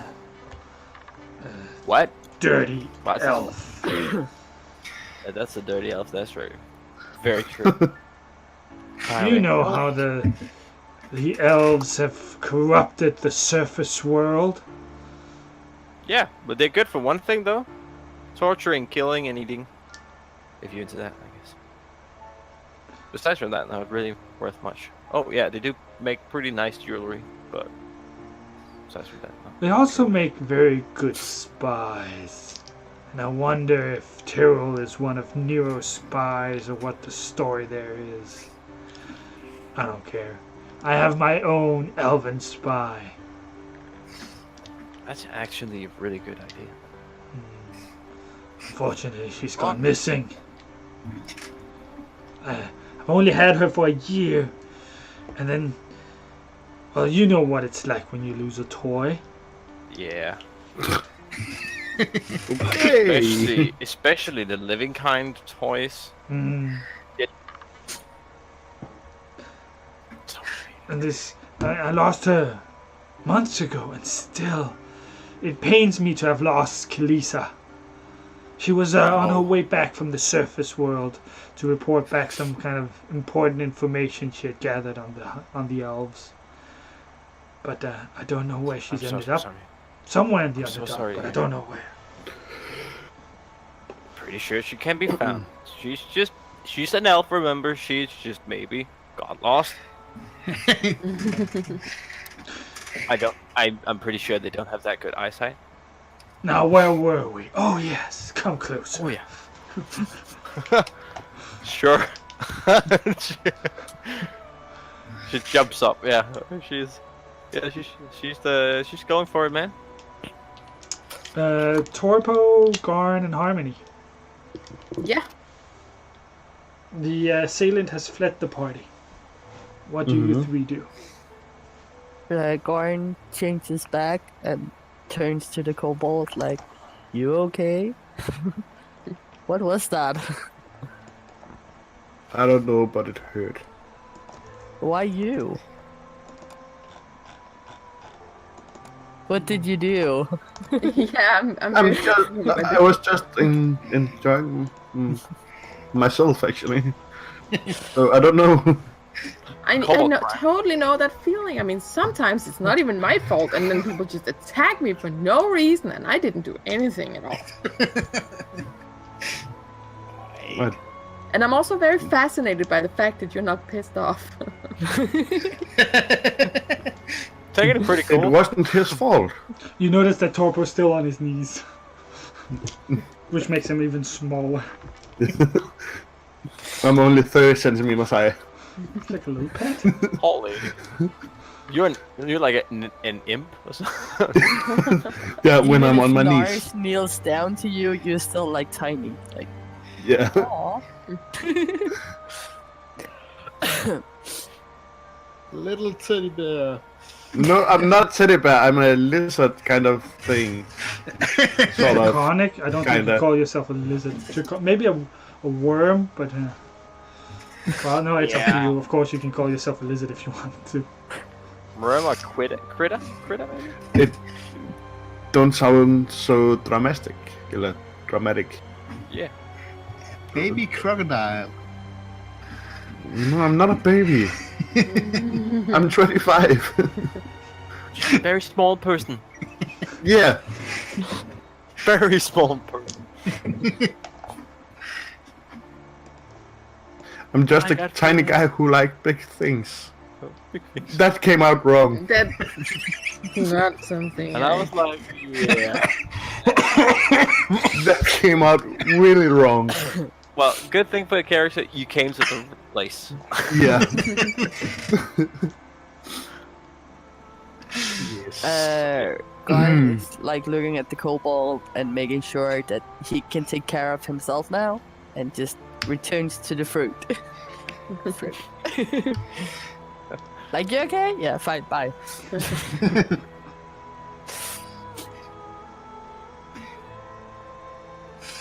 Yeah, Torpo. You notice that two dead guards and your servant has fled, and you're kind of alone and wounded.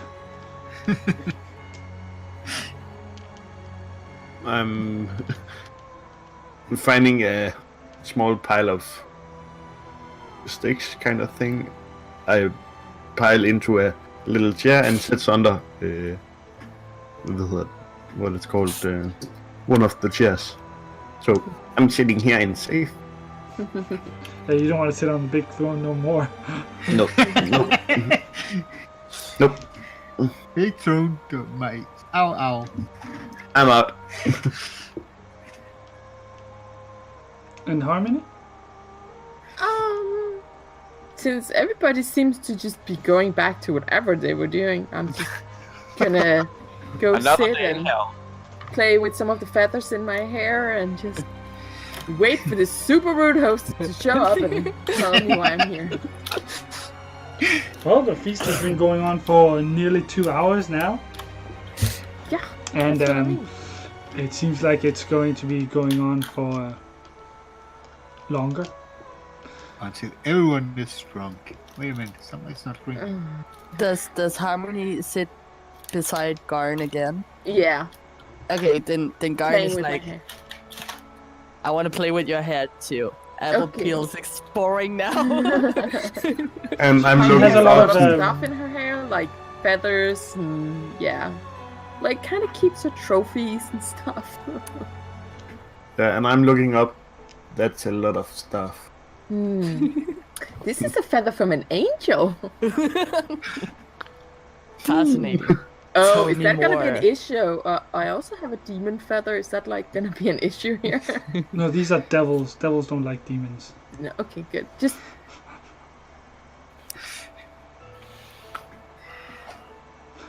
Alright.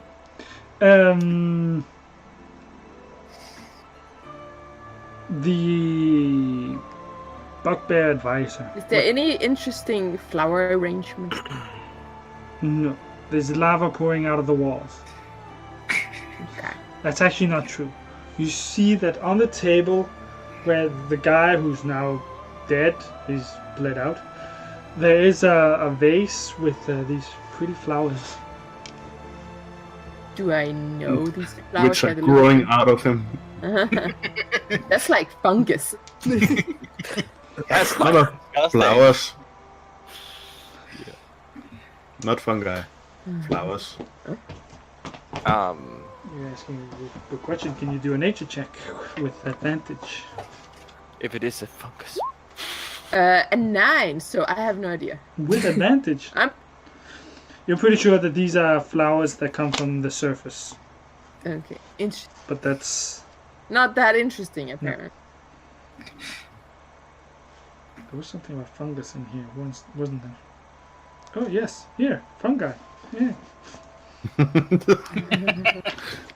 But these aren't fungus. These aren't fungi. These are flowers. The Bugbear Advisor, what's his name? The one who I likes hope elves. he's returning Yeah, with what's his some name? information. Not his Huh? name. His name? Mhm. Good question. Random name generator. Random When Bugbear name. Lena, you can learn this. When you're playing with Jay, we always do the unexpected, and you always have to have at least 3 more names ready. That's Always. because you guys do the same towards me. True. No. Yeah, every NPC. What's his name? Can we keep him? The Bugbear Advisor is called Egrym. Egrim. Egrym. And Okay. Egrym is into elves. Egrim, as in Grim. The He likes sure, those? yes. What a weirdo. Oh, thanks for the follow, Sinister Sasquatch. The Bugbear Advisor is it's called Egrym, and he has a fascination with elves. He likes elves, as was clear with the elven servant. And he's been walking around asking questions, and at some point he walks up to Tyrrell and greets Tyrrell, goes, "Greetings, I am the advisor of Garn, the chieftain of the bugbears." And he points over at Garn, who's sitting with Harmony. Hi. Greetings. Is he close enough that we can talk to him? No. But you can Just sit keep on close if playing you with your want. hair. Just Yeah. smile and wave. You are an elf from the surface, aren't you? You elf from surface, no? No. I'm not. You elf from down here? I'm from around here somewhere. Interesting. Why you ask? You see, he kind of steps closer to you. We see many elves down here. True. But we are everywhere. Oh, what you do down here? You spy? Maybe. Why they let you stay if you spy? Because I'm good at what I'm doing.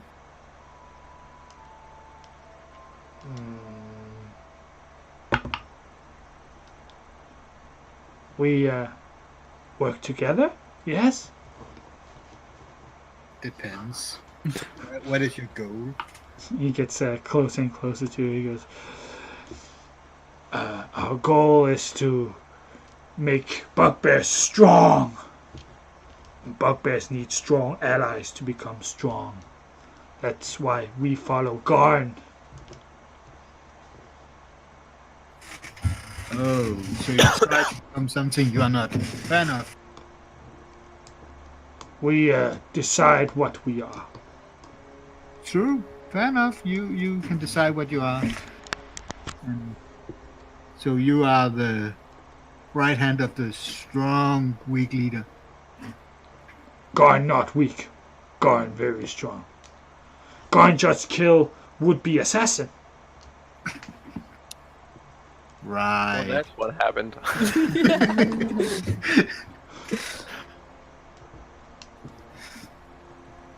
Garn cause much pain. Garn good. Pain? Steps even closer. He's almost touching you now. You haven't even met pain until you met me. I know. Where you learn pain. What is your Pain? goal? My goal? Well, you have to have more power to actually be honored to know that. You are just a servant.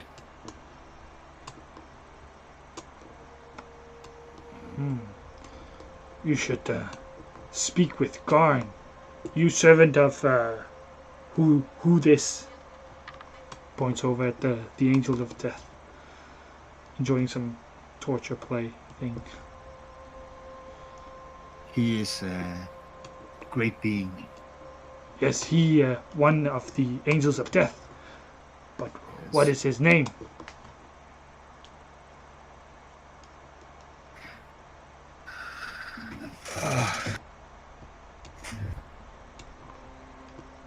You're not Not even that. worthy to know it.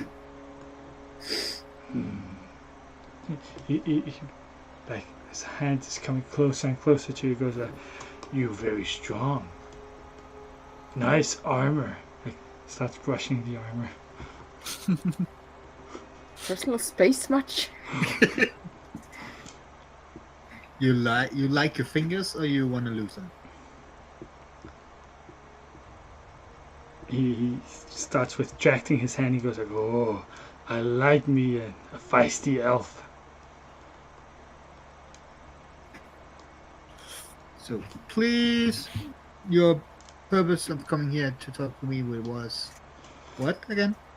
Garn has sent me to ask around, see who's who, and what is going on. What? When will this feast end? When will the audience begin? Well, the feast will end when time comes. The audience will begin afterwards. I hope to see more of you. Fair enough. Probably. He leaves and walks back towards Garn and Harmony. And says, Lord Garn, these are the Angels of Death. There is Abaddon, the Berserker. Points over at the blue one. There's Akuma, the Archmage. Points over at the hooded one. There's Aurelius, the High Judge. Points over at the one having a good time with a tiefling. There is Torin. Points over at the brass one. And then there's the one with the elf. The elf. Are you serious? They Not did not again. want to present themselves. What have I told you about? Just sit down, okay? Thank you. Sit down, eat. Thank you. You Sit did down. well. It's more of the roots and some fungus.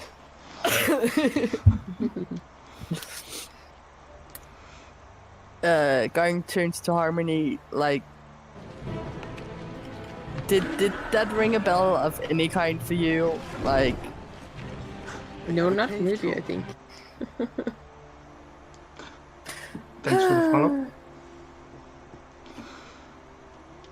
then Garn just Thanks keeps for the playing follow. with the hair. Thank you for the follow. Apparently, Yeah, oh, can we just say that to the NPCs when they come on? Oh, thank you for following me. Like, I'm an influencer, so... yeah, if you want. The servants go like, oh yes, oh, you're so pretty. I like your hair. The elemental that fled the party was apparently not the only elemental at the party. Because we are ending today's session with someone crashing the party. Instead of being Always a party crasher. invisible air elemental assassin, this time it's the lava itself, which start to take form and move out. And Hold up, starts- Ragnaros. We did not summon you yet. Well, apparently you did, because the hall starts to go on fire. You notice some of the serpents also. Actually, I think Come they're on, all someone's immune gotta to say, fire. by Yeah, fire they're be all first. Come on. By fire be purged. Yeah. fire. And you're the only one who understands elementals, so you're the only one who understands that it says that. Hey! I wonder if the servants are immune to fire, because the demon lords are immune to fire. Mm, I'm resistant to fire, and you have bodyguards. and I have bodyguards who are... It's very important. I want to know if the servants are dying. They're not immune to well- fire, but it doesn't harm them that much. So the whole hall is suddenly and quickly enveloped in fire, which again entertains the angels of death, which start clapping and says, "Ah, yes, more entertainment, excellent." But some of you, Tyrrell, Torpo, Garn, actually not sure about Harmony, but Tyrrell, Torpo, and Garn, you're not that fond of fire. And Harmony and Lilith, you're especially not fond of fire when it takes form and goes, "By fire be purged!"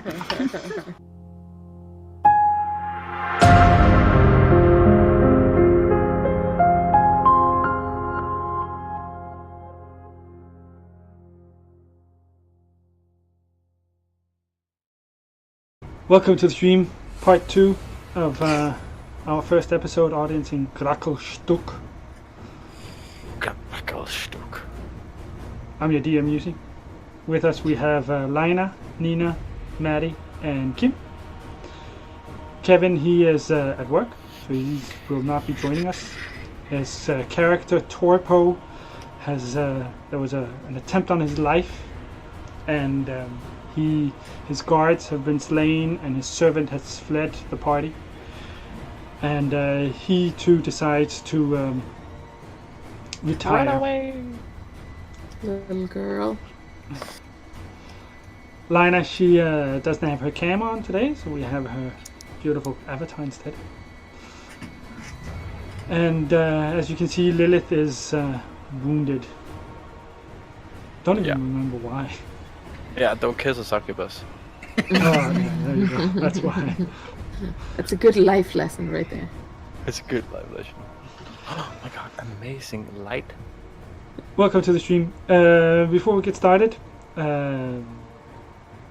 we will be DnDanmark. That is, we'll be attending a gamers gathering in Sorø, Gracklstugh, this weekend.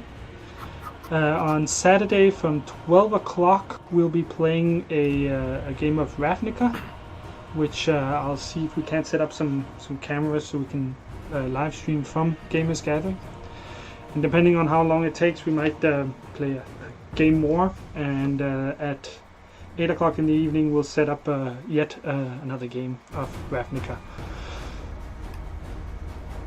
It'll be one-shot adventures, probably with completely random people from Gamers Gathering. So tune in or join us in Sorø. It's free to participate.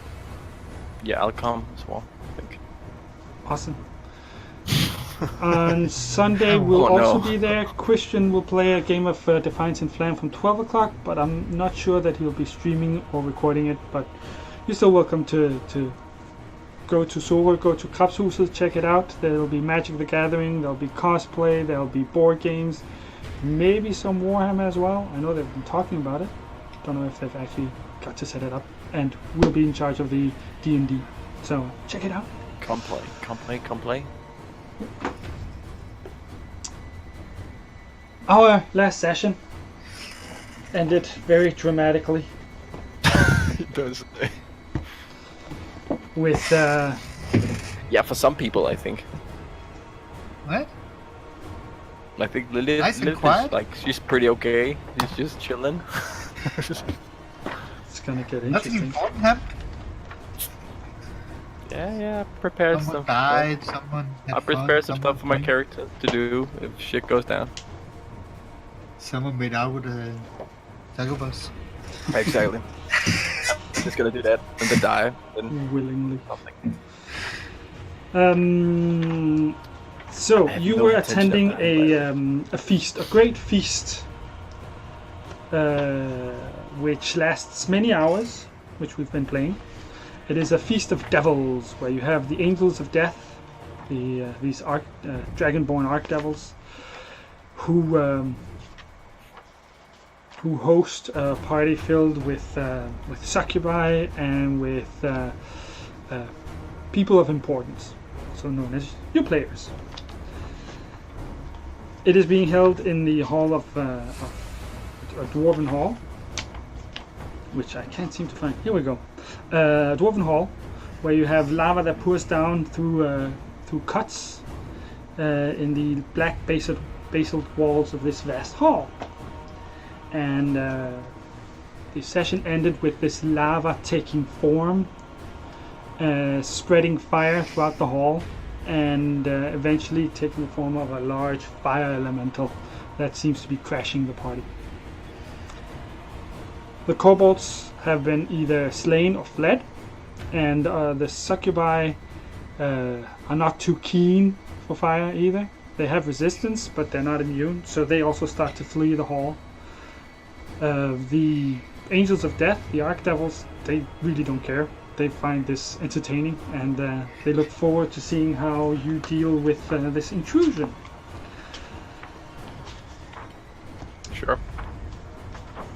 I have no intention of fighting anything. I don't think Lilith has now. She's like, yeah, let the strong people do that. Yeah, you can do whatever you want. I don't know if you want to roll initiative, or we just should take a round and figure out who wants to do what, or it's up to you. Also, battle is actually on right now, right? It's just Diablo music. Yeah, but the battle is on, like, the battle is going right now. Oh no, the fire elemental has taken form, and the hall is on fire. But it's a hole mostly made out of stone, and it's archdevils that don't care about fire. So it's pretty much only you guys who are not immune to fire. Do I know what this is? Make an Arcana check. Arcana is a... Living flames are Okay. walking around. Cool. That looks awesome. 17. I need to learn. 17 is nice. It's a large fire elemental from the elemental plane of fire. Do I know any weaknesses of these beings? Create some water and blow it out. Just sprinkle some water and then it goes away. Yeah, water and cold damage deals, it's really, really nasty, but it has to be, a lot of it, and just, creating water with magic won't be enough. Aww. Right.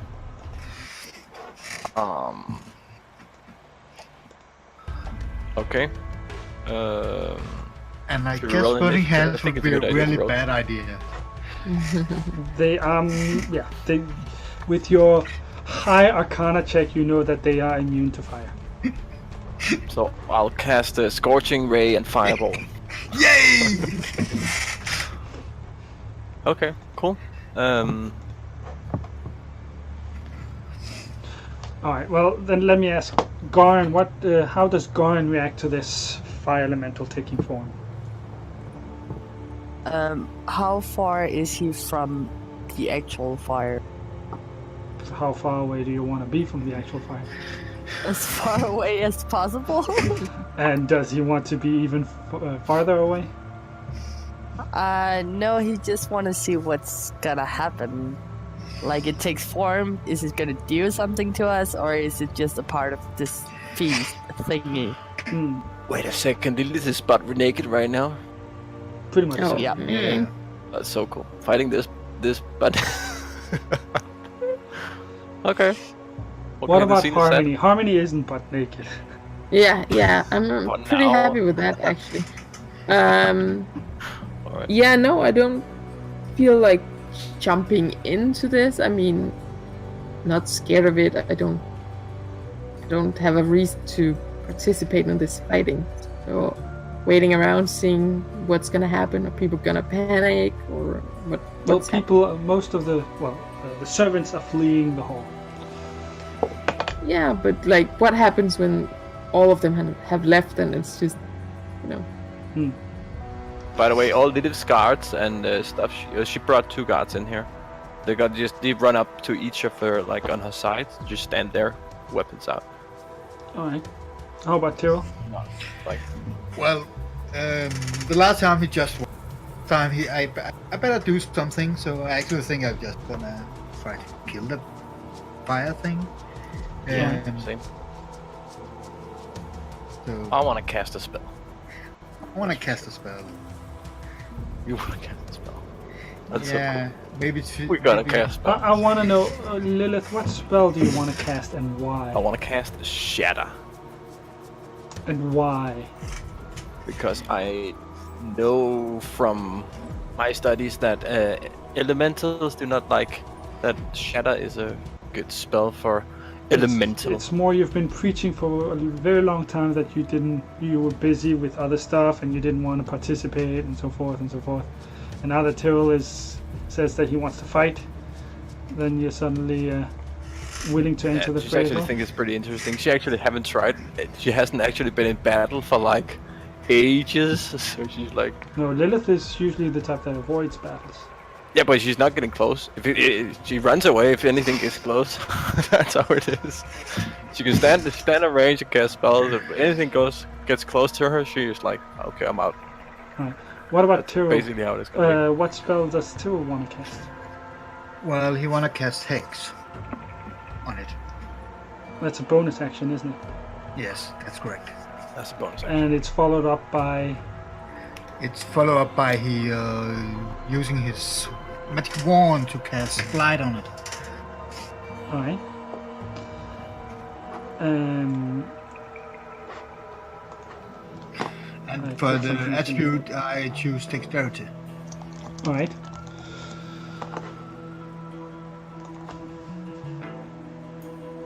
I need dice. Here we go. Light. That is correct. Oh yeah, of course I want to cast Hex as well. And then I'm out of slots. That's it. Maybe I should do no, fuck Hex. Fuck Hex. Yeah, actually maybe Hex is pretty good. And you say you change attribute to dexterity? Yes, choose dexterity. Oh, it succeeds. Okay, by the way, Lilith is gonna keep at all times try to keep a range at minimum of 60 feet. And Shatter, that's a 60 feet range, 10-foot radius. Also, that's a Constitution save. Yeah, but she's gonna cast Hex before, hexing it, and then casting Shatter. Yeah. Well, you may both roll damage. Cool. –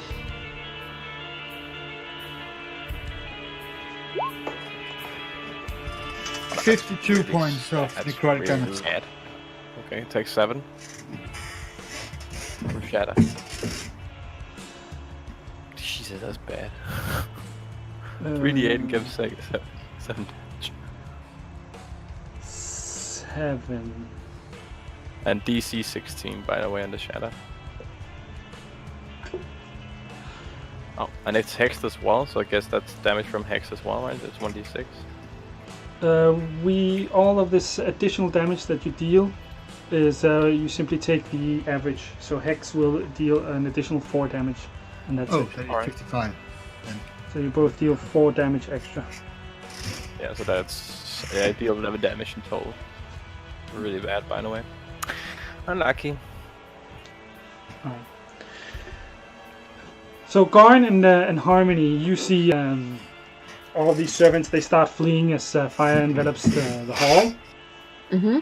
And the tieflings, they run to their mistress, who is naked and busy with one of the angels of death. Mm-hmm. She stands up, a little annoyed at being interrupted by this party crasher. And you see that one of the other followers of the angels of death, this one is the elf. Mm-hmm. They both, they're in different parts of the hall, but they both focus on the fire elemental that spawns, and with magic they start nuking it down. Magic bestowed upon them by these archdevils. So they're channeling the archdevils' energies, and they seem to cause a considerable amount of damage to the elemental, but it seems to enrage it more than destroy it. And anyone who wants to participate in the fight should now roll initiative. Lilith, until you are forced to roll initiative. That's okay.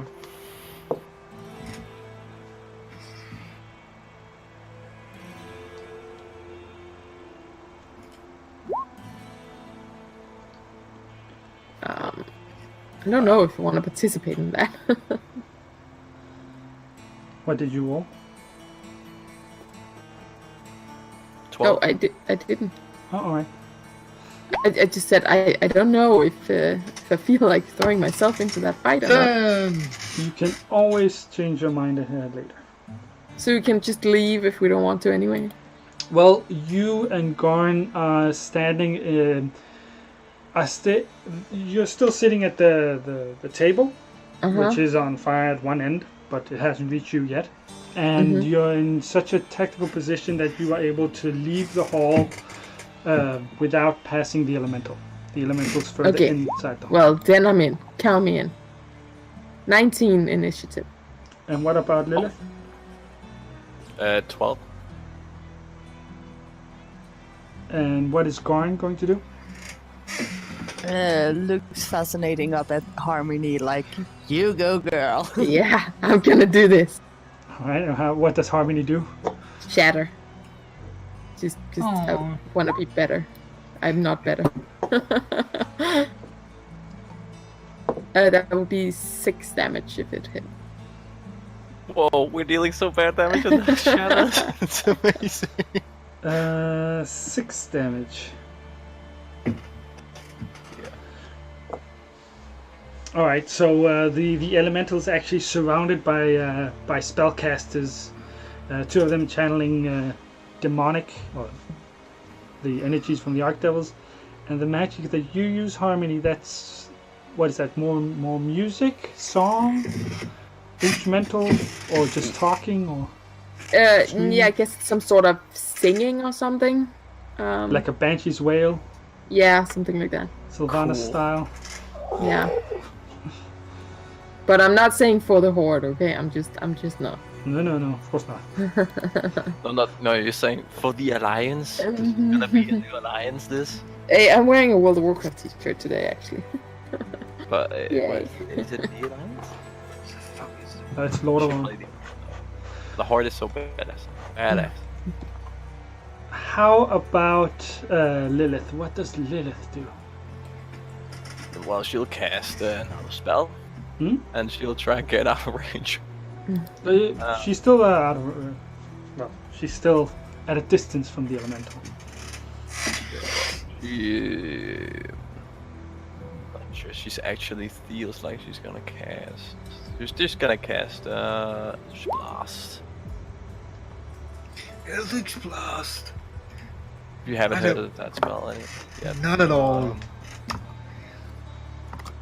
You can see so far it's Tyrell that has done the most damage to it.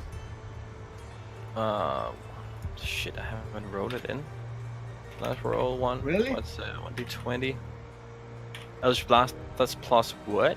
How do you see what? That's I don't spell attack, right? Yes, it's spell Plus attack. 8. Yeah, you just make a. You roll a d20 and add your. Oh my god. 12. No, that's not good enough. You shoot at it, but it dodges away. It clearly is hurt by your attacks, and therefore doesn't want to get hit anymore. So it dodges. Did it just kind of like the just Eldritch point. Blast. Just keep semi-drunk anyway, so she's like flickering her Oh yeah, wand. that's true. You actually have disadvantage on your rolls because you're poisoned. You're not actually drunk. You are hallucinating. That's so badass, though. So you're not. It's not for Lilith. It's not just an elemental that has appeared in the hall. For Lilith, the whole hall has transformed into a large battlefield with a scorching red sky and fireballs flying through the air. And every time you cast spells, it's entire dragons that you summon that fly towards it.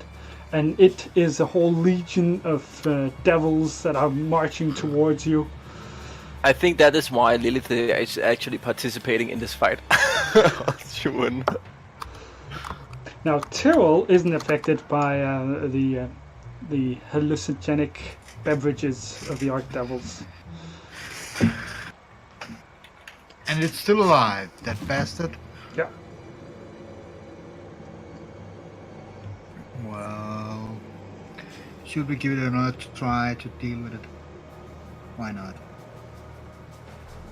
Maybe it soon will go into range and get close, but that's for later. So yeah.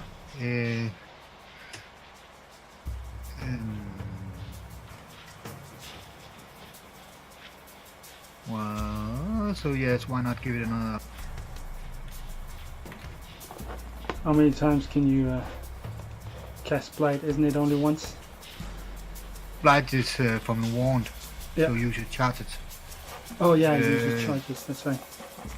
So I know how many charges left. Yeah. So yes, it gets another blind. All right. And what's the DC? The DC is 18. All right. And the damage? And it's +4 from your hex. Yes. So 31. 31. All right. Holy, Blight is really good. That hurts. You can see Tyrell has a wand with a spiked skull at the end,